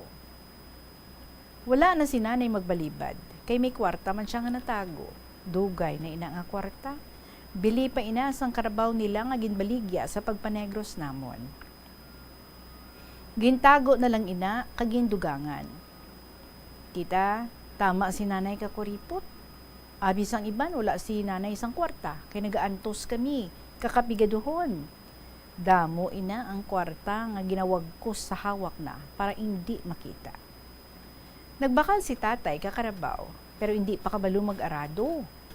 Ginton na ni tatay kaarado. Kaginaguyod ko pa, pabalik-balik sa Bacolod. Kung wala klase, amo ina ang obra namon. Si tatay ay nagakapot sang arado, kag ako ang nagaguyod sang karabaw. Tita, bisan mabudlay nga trabaho, ginaobra ko, kay ako ang subang, gamay pa ang mga utod ko. Sang ulihi, naman sugid man ang karabaw ni tatay. Ginapangkarosa na siya, kag nasanay na nga iarado sa talamnan. Halos hindi na si tatay kapahuay sang arado, kag medyo nakalampuwas kami sa sobrang kapigaduhon. Ginahalungan ni tatay ang iyang karabaw, kay amo lamang ina ang makabulig sang amon pangabuhi. Tita, si tatay mabuot, wala bisyo. May hinadlukan sa Diyos, kag mapinalanggaon sa pamilya na. Talagsa lang nagapangakig sa amon. Si tatay kag nanay, mapinasalamaton sa mahal nga Diyos. Kay bisan tama kapigado ang pangabuhi namon, maayo ang lawas namon nga magpamilya. Bulan sang Hulyo, samtang nag-eskwela kami kamanghod ko nga si Diding, maulanon kag permi nagabaha. Isa ka bes, nag-ulan kag madamol. Samtang nagalakat kami sa dalan, nagabaha na. Pagabot ni tatay halin sa uma, naglakat kay masugat sa amon. Balantita ginasugat kami ni tatay, basta nagaulan kag baha. Gindala na ang karabaw para sakyan namon. Wala pa kami ni Deding kaabot sa suba, nagasakay si tatay sa karabaw, nagabaha na. Pero manabaw pa lang. Samtang sa tunga-tunga na sang suba, ginalantaw ni tatay sa ilaya, masulog na ang baha. Gulpi lang, nagbuslog ang baha nga puwerti kadalom. Sa ulihi tita, naanod ang karabaw kag si tatay. Sa nabatyagan ni tatay nga hindi kasarang ang karabaw maglangoy, ginbuhian na ang higot ka karabaw, kag nagpaanod-anod siya sa tubi. Ginalantaw na ang karabaw. Tita, nagaligid sa baha ang karabaw? Nakaabot si Tatoy sa isa kalikuan. Dito siya nakasampay. Wala na niya makita ang karabaw. Dalasang baha sa ilawod. Pag-abot na mo ni Diding, natingala kami nga nagakurog si Tatay. Kag nagapula ang mata na. Gali, nagahibi. Ginsugiran na kami nga naanod sila sang karabaw. Siling ko, diin ang karabaw ta. Sabat na, ambot mga anak, di inayhan gindalas ang baha ang aton karabaw. Siling na, diri lang kamo, kay sundan ko ang suba. Basi pa man nakalampuwas ang karabaw ta sa baha. Sabat ko, maupod kami sa imo, wala ka sang upod, kaghapon na. Naglakad kami tita sa kilid kasuba, madalom ang baha. Nakaabot kami sa ikatatlong alikuan, kag didto namo nakita ang karabaw. Tito, porte kadalom ang linaw, pero makanay ang baha, kag maligwa. Maayo lang, manaba ang pangpang. Kag didto nakasampay ang karabaw. Nagsaka siya sa pangpang. Sa makita kami sang karabaw, una pa siya magsugata sa amon. Tita, nagasagad pa siya kainga. Siguro ginatawag na si tatay. Pag-abot ni tatay sa iya karabaw, ambot tita, tudutodo ginang hakos ni tatay sa liog sang karabaw na. Dason, nagapahimunong man ang karabaw kung nagapamati nga ginahambal ni tatay. Abi ni tatay, makahibalo ang karabaw na maglangoy sa baha. Gali indi, kay wala maanad sa baha. Kay sang una nga panahon, sang dito pa si tatay sa Kalinog, may karabaw sila nga nagapanghakot sa mga tawo pakadto sa pihak nga pangpang. Ay tuod. So nagalangoy kuno sa baha ang karabaw, kaginsakyan sa mga tawo, para lang makatabok sa pihak nga pangpang. Ibalik ko kay tatay. Samtang ginaanod si tatay sang baha, damo ang nagalantaw sa iya. Hindi man sila katabang kay tatay, kay madalong mang baha. Maayo lang, makahibalo siya maglangoy. Kita wala siya kabalo, nga madamol ang ulan sa ilaya, kag nagabaha nagali. Gani, nagtabok sila sang iya karabaw, kag naanod sila. Nabantog sa barangay, hasta sa eskwelahan namon, nga naanod si tatay kabaha para lang magsugat sa amon. Kagsugod sa do, kung daw maulan na, ginapapauli kami ni ma'am, kay may suba kami nga talabukon. So ibalik ko tita sa karabaw ni tatay. Sa primero, manami, kag mabuot, kay kung kuhaon ko sa lalawigan, kinahambalan ko nga magduko ang ulo na, kay masaka ako. Sa ulo ako nagaagi, hasta makasakay. Kag kung manaog ako, ginahambalan ko nga magluhod. Nagapati siya dayon, malumpat na ako. So tita, makaintindi ang karabaw, kapin pa ginatudloan ni tatay. Amoy na, bisan ako lang ang maghambal, nagatuman siya. Kag palangga gid ni tatay ang iya karabaw. Duha kami tita, nagatubog sa linaw, nagasakay ako sa likod na. Tapos tubog, pahalab naman. Mabuotan ni siya, sang bata pa, ining amon karabaw. Ugaling, samtang nagalawig ang edad na, kay nagadako, wala na siya nagapati sa akon. Si tatay lang ang ginapati na. Nagdako na gid siya nga toro. Kung makabuhi, nagapanggubat sa iban nga karabaw nga nagapangita away. Ay ambot tita. Ginalabo ni tatay ang sungay na. Nagaluhod man siya dayon kung akiga ni tatay. Nahadlok na ako magpalapit. Wala na ako nagabantay sa iya. Nanugon tani si tatay magbaligya, ugaling tama nakadelikado kay may isug. Kapin pa kung may makita nga toro nga karabaw, abaw. Tita bisan bag-o nga lawig, ginapangbugto na kaglagson ang iban nga karabaw. Nagdako na gid siya kag makusog. Ginadoble ni tatay ang kalat para hindi mabugto. Ginbaligya nala ni tatay. Nanugon tani siya kag naluoy sa iya karabaw. Kaysang bata pa, mabuot kag makainchindi hambalan. Ugaling, problema pa siya. Kaysa tanan nga karabaw, kay tatay gid ang pinakamaisog. Ginbaligya ni tatay, kag ginbakal naman sang babae nga karabaw, kag babae nga baka. Tita, amo ato ang ginpadamo nila para makabulig sa pangabuhi namon. Sa nagpangabuhi na kami nga magululutod, ginhatagan kami kada isa sang karabaw. Ang iban, baka, para makaambit ang amon pamilya. Mansig kami sagod sang amon hayop nga ginpanubli sa amon ginikanan. Kag tita ginapasalamatan ko initanan sa mahal nga Dios. Amo ini ang bunga sang pagkakuripot, pagkainot ni nanay para maibilin sila sa amon. Tita, malawig naman ang sulat ko, pasensya gid sa sunod naman. Madamo ang salamat sa pagbasa mo. Maayong hapon sa liwat. Subong sa imo, tita. Part B na ini ang sulat ko. God bless us all. Lola Tiray.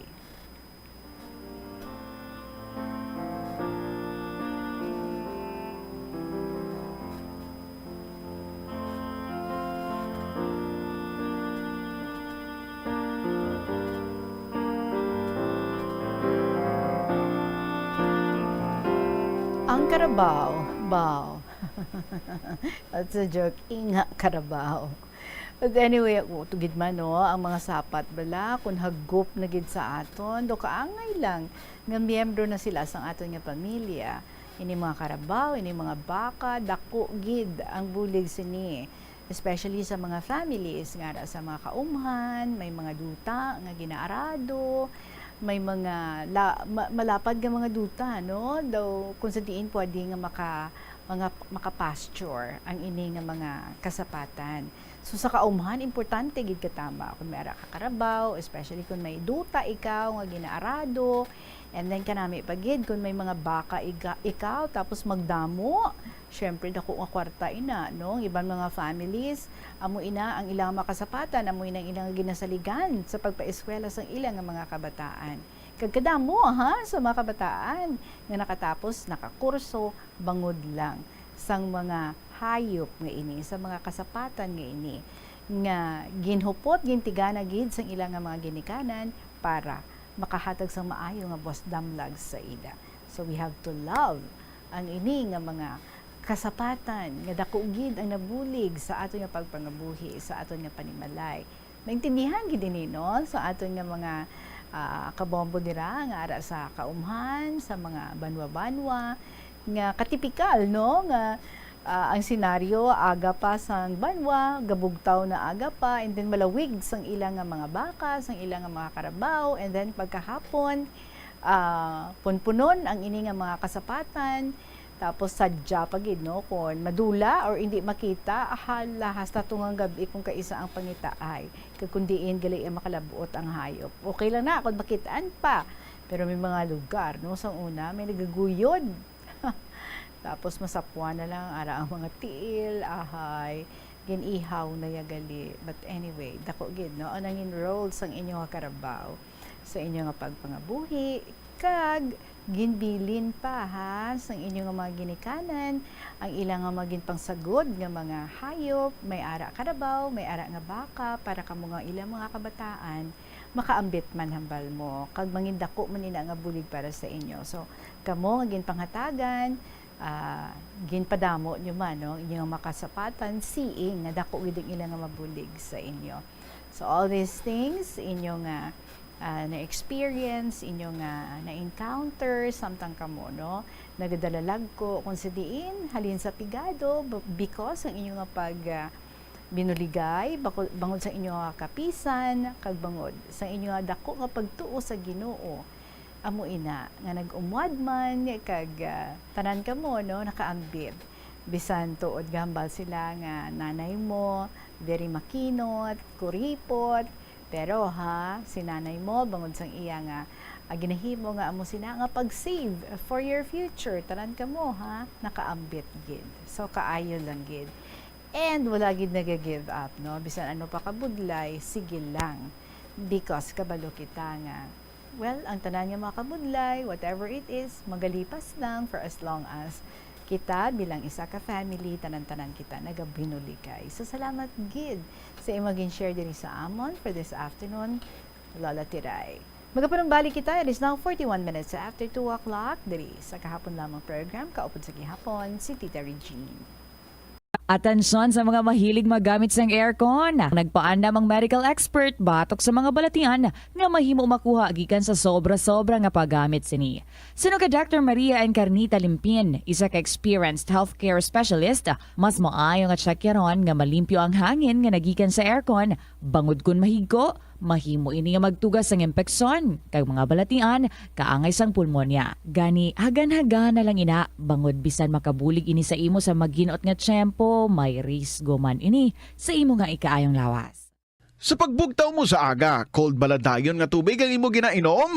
Ay, dali lang, wait a minute. Para sa ininit. Suno kay Dr. Deborah Weatherspoon, isa ka advanced practice nurse, mas maayo nga mag-inom sang alabaab nga tubig sa aga. Paathag ni Weatherspoon, iniya nagabulig sa lawas nga magpagwa sang toxins kag naga-improve sang imo blood circulation. Sa mga babayi, ang pag-inom sang alabaab nga tubig ay nagabulig man kung ikaw nagasuprer sang period cramps. Ang tambo o kung bamboo shoots manggaranon sa dietary fiber, low in calories kag power-packed sang essential nutrients. Suno sa pagtuon sang comprehensive reviews in food science and food safety. Ang phytosterols kag phytonutrients sa tambo ang ideal sa pagtunaw sang harmful LDL cholesterol sa lawas. Ang antioxidants sa tambo ang essential man sa pagpabaskog sa sulod kag sagwa sang lawas. Suno naman sa pagpanalawsaw sang Journal of Ethnopharmacology, ang bamboo shoots mayara sang anti-inflammatory kag analgesic o pain-killing properties. Masami bala nga nagabiring ang imutiil?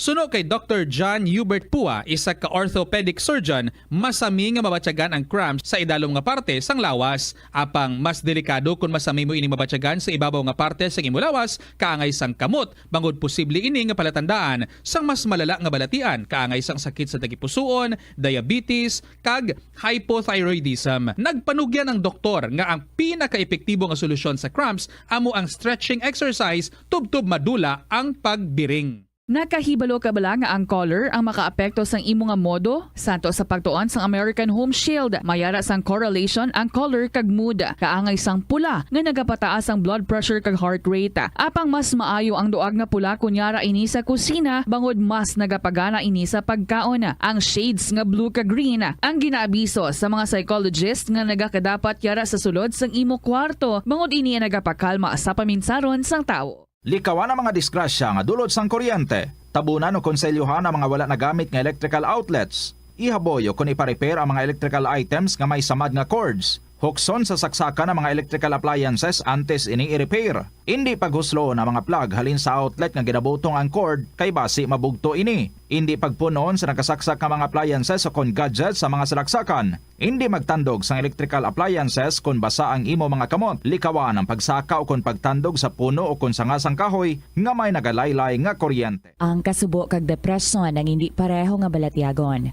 Ang depresyon ang hindi gulpiyada lang nga nagakatabo sa isa ka tawo. Masami man nga ginakabig sa mga tawo nga depressed ini bangod sa kasubo nga nagakabatyagana. Ang kasubo temporaryo lang nga nagakabatyagan sang tawo kag masami nagadugay sang pilalang kaadlaw. Samtang makabig naman nga nag-experience ikaw sang depresyon kung masobre na sa 3 ka bulan nga nagabatyag ikaw sang kasubo. Importante nga mahibaluan ang mga naga-trigger sa nga mga balatyagon agud nga mahibaluan kung paano ini nga bulngon. Nag-umpisa na ang El Nino phenomenon. Kag bandabo ini sang epekto ilabi na sa palibot kaangay na lang sang pagbago sang kalidad sang tubig. Pagkapatay sa mga isda bangod sa pagbago sang kalidad sang tubig kag pagtaas sang posibilidad nga magka-red tide. Mas gamay ang isda ang mahimo mahulik bangod posible nga mag-migrate ang mga ini bangod sa pag-init sang tubig kag pagnubo sang tubig sa mga dam nga mahimo mangin rason sang pagnubo sang supply sang tubig. Ini nga pahanumdom ang ginadulong sa imo sang the #1 and most trusted radio network in the country, Bombo Radio Philippines. Basta Radio Bombo! Ang simple nga paghusay sang buhok ang may pila ka maayo nga benepisyo sa lawas. Sunod kay Arthi Ragurama, founder sang Dega Organics nga nagaproduce ng handmade bath kag body products sa New Delhi, India. Ang mga tawo nga may dry hair, ang masami hindi mahilig nga maghusay sang buhok bangod sa kahangawa sang hair fall. Apang, ang masami nga paghusay sang buhok ang makabulig sa blood circulation sa aton nga scalp. Naga-nourish man ini sang hair roots, naga-promote sang growth, kay nagabulig man agod nga malikawan ang hair loss. Nga ginadubilian ang illegal nga droga. Makamamatay. Ang nagagamit sang shabu posible mapatay tungod sa cardiac arrest o kung hindi gani tungod sa drug overdose. Makaguba sang lawas. Makadulot ini sang pagkaguba sang kidney ukon pag-angkon sang hepatitis. Posible man nga malatnan sang acquired immune deficiency syndrome ukon AIDS. Maglikaw sa ilegal nga droga para sa matawhay kag malinong nga komunidad kag pamilya.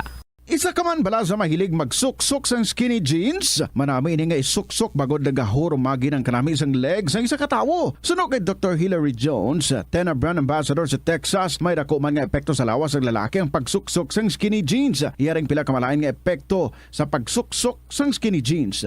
Makatugas ang permanenteng muscle damage. Mas maayo suno sa eksperto nga maggamit sang cotton fabrics agod mangin komportable kag magkalikaw sa hindi maayo nga epekto sa lawas sang skinny jeans. Paano bala mahibaluan ang isa ka impormasyon nga nagapatalang?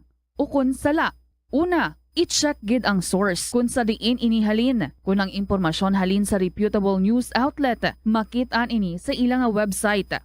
Ikaduha, i-check ang petsa sang gin-publish ang impormasyon ukon ang article. Ikatatlo, i-check ang detalye sang impormasyon. Basta hagid ang bugos nga istorya bangod posible nga ang detalye ang malayo katama sa nakabutang sa headlines. Mag-fact check. Kon kaisa, bangod sa imo nga kaakig, stress kag disappointment sa kabuhi, nagadesisyon kamo nga wala ninyo ginapalibugan kag ginapadalman. Gani likawi nga maghimo sang desisyon kon ikaw ang akig. Hatagi sang oras ang imo nga kaugalingon, bangod ang imo nga first idea ang hindi mo man kon kaisa makabig nga best idea. Makabulig man nga magpangayo sang perspektibo sa ibang nga tawo, ilabi na kon siya ang nagapangatubang man sang kaangay nga sitwasyon sa ilang nga kabuhi. Kun ang desisyon nga imo ginhimo ang wala nangin madalagon, hindi napagbasulon ang kaugalingon. Mga kabombo nga motorista, yari ang mga pamaagi agud makatipid ka sa gatong. Ipasiguro nga yara permi sa maayong nga kondisyon ang imo salakyan. Check yara ang imo nga goma kag siguraduha nga yara sa husto nga tire pressure. Likawan nga naka-idle ang makina sang imo salakyan bangod nagakonsumo ini sang gatong. Buksi ang bintana sang imo salakyan kag magamit lamang sang aircon kung kinahanglan. Kag pakamaayuha nga mag-commute na lang o kung maglakat-lakat kung malapit man lang ang imo kadtuan. Likawan ang aggressive driving kag padalagan ang imo salakyan sa husto lamang nga katasigon. Agud makalikaw sa food poisoning o kung paglain sang tiyan, sundo ng ining mga pahanumdom sa pagpreparar sa mga pagkaon kag ilimnon. Manghugas ang kamot kag ipabili ng katinlo antes kag pagkatapos ang paghimos. Kung nagamasakit, likawan ang pagpreparar sang pagkaon para sa iban. Siguraduhon nga naluto sang husto ang pagkaon. Kung mahimo, kauno ng pagkaon samtang mainit pa. Siguraduhon ang katinlo sang pagkaon agod ang selebrasyon mangin mas malipayon. Nakasimba ka na bala sa Miagaw Church? Ini ang kilalaman sa tawag nga Church of St. Thomas of Villanova. Ang construction sa nasambit nga simbahan ang nakumpleto sa tuig 1797. Sa subong, ang Miagaw Church ang isa sa mga tourist spots sa Iloilo. Popular ang Miagaw Church sa detalyado kag artistic sculptures sini nga nagapakita sang Spanish, Muslim kag Chinese traditions. Ang Miagaw Church ang gindeklara bilang UNESCO World Heritage Site sang Desyembre 11, 1993. Kung sa imo pagbugtaw, magpalanakit man lang ang imo lawas, base hindi ka naman namian magtulog. May panugyan ang pain medicine specialist nga si George Gergis. Simple lang. Una, maglikaw sa pagkaon nga nagapromote sang inflammation. Pilion mo ang madamo nga utan, prutas, whole grains kag seafood bangod ginapataas sini ang antioxidants nga nagabulig sa pag-reduce sang inflammation. Mag-exercise apang hindi man pagpatamaan. Ang movement nagalubricate sang joints gani nga makalikaw sa pain kag stiffness. Ang cyberbullying among paggamit sang offensive kag masakit nga mga tinaga online na ukon pinaagi sa text. Ang bullying ang nagatuga sang kasubok kag depresyon sa biktima. Magluwas ni, magabatyag siya sang kaakig, pagkadula sang interes sa mga butang nga iya naluyagan kung ikaw ang ginbully. Una nga tika nga imo himuon, amo nga magpangayo sang bulig sa tawo nga imo masaligan. Paano ka bala makabulig nga mauntat na ang bullying? Simple lang, don't be a bully. Hindi mag-post online nga makahatag sang sakit sa balatyagon sa isa katawo. Kadungan sang pagtigulang, nagataas man ang risgo sang vitamin deficiencies nga nagatugas sang physical kag emotional changes. Santo sa isa ka scientific study, ang B vitamins ang importante agod nga mag-function ang body cells nga nagabulig sa metabolism, paghimo sang bago nga blood cells kag nagabulig sa pag-maintain sang healthy skin cells, brain cells kag body tissues. Magluwas sa supplements, lakip sa mga pagkaon. Padayon kita, here's the story of Aries 8, Dear Tita Regine.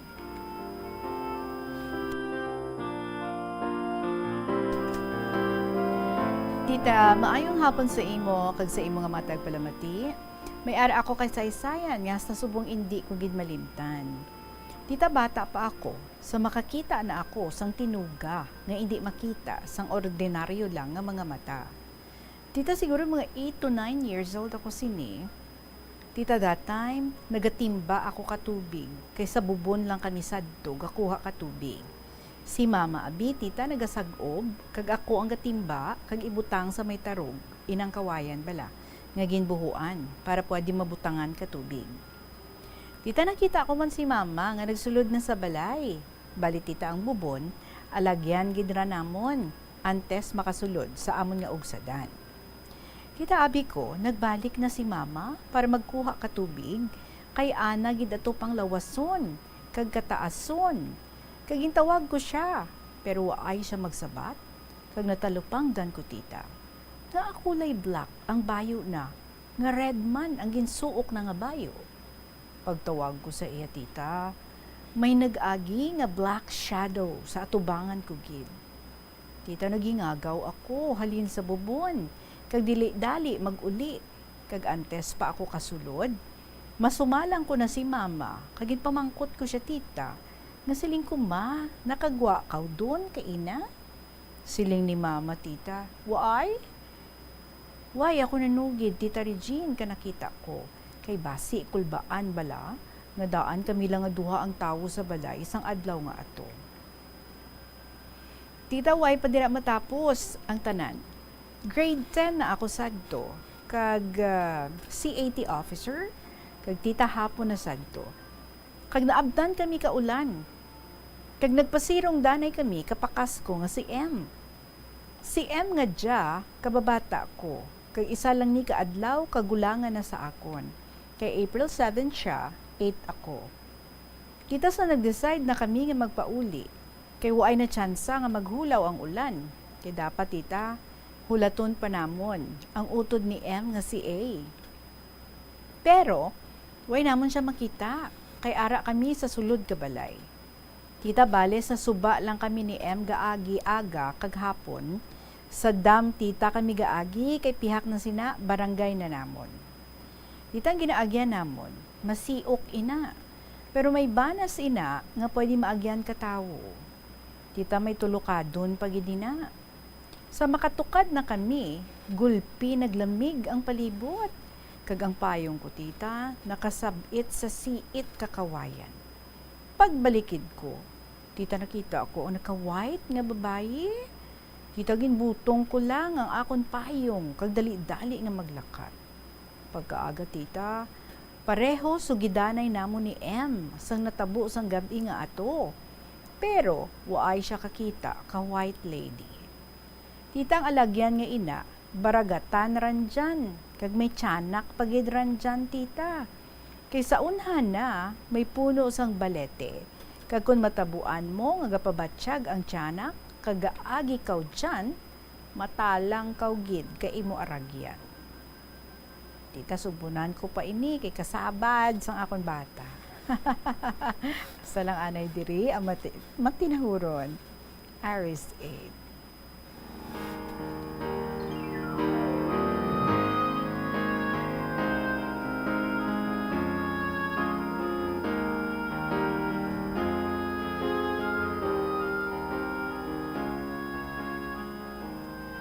So mga kababalaghan, no, mga misteryo naman ang gina-share diri sa ato. Well, may mga ara gid man, no, sa amo sina nga ma-encounter kita, but just always remember this: whenever may presence ng evil or devil, ang hambalon tagid, no, in the name of Jesus, flee, Satan, flee. No, palayo ikaw. Sa ngalan sang aton Ginoo, palayo ikaw, kung ano man ikaw, nga malain, halin sa kadudulman. Well, thank you so much sa imo Aris 8, sa imo man naging share sa amon, sa sininga hapon, and kabay. Nga, okay lang dira ang imo nga bata. Kung ginaiya, basta nagbantay ng isang bata, kung ginaiya, may kasabad doon, pero matinong lang na, no, kung busog or tulog. Sige, enjoy ha sa iyong mga pagbantay dahil sa iyong mga bata. And sa gihapon, salamat kaya nakasalot ikaw sa iyong man yagin share diri sa aton pang Semana Santa mo again share diri sa aton. So thank you so much sa imo Aris 8. We still have until tomorrow to read these kind of stories sa mga kabombo. So pwedeng paligid. Mag-share man ka mo, paki-email nyo na lang ina sa bombo_iloilo@bomboradio.info or kung ginsulat, then ipadala na sa kahapon lamang program DYFM Bombo Radio Iloilo, Sky City Tower, Mapa Street, Iloilo City. Magapanumbalik ang KLP, diri lang gihapon sa Bombo Radio Iloilo, kaupo din si Tita Regine.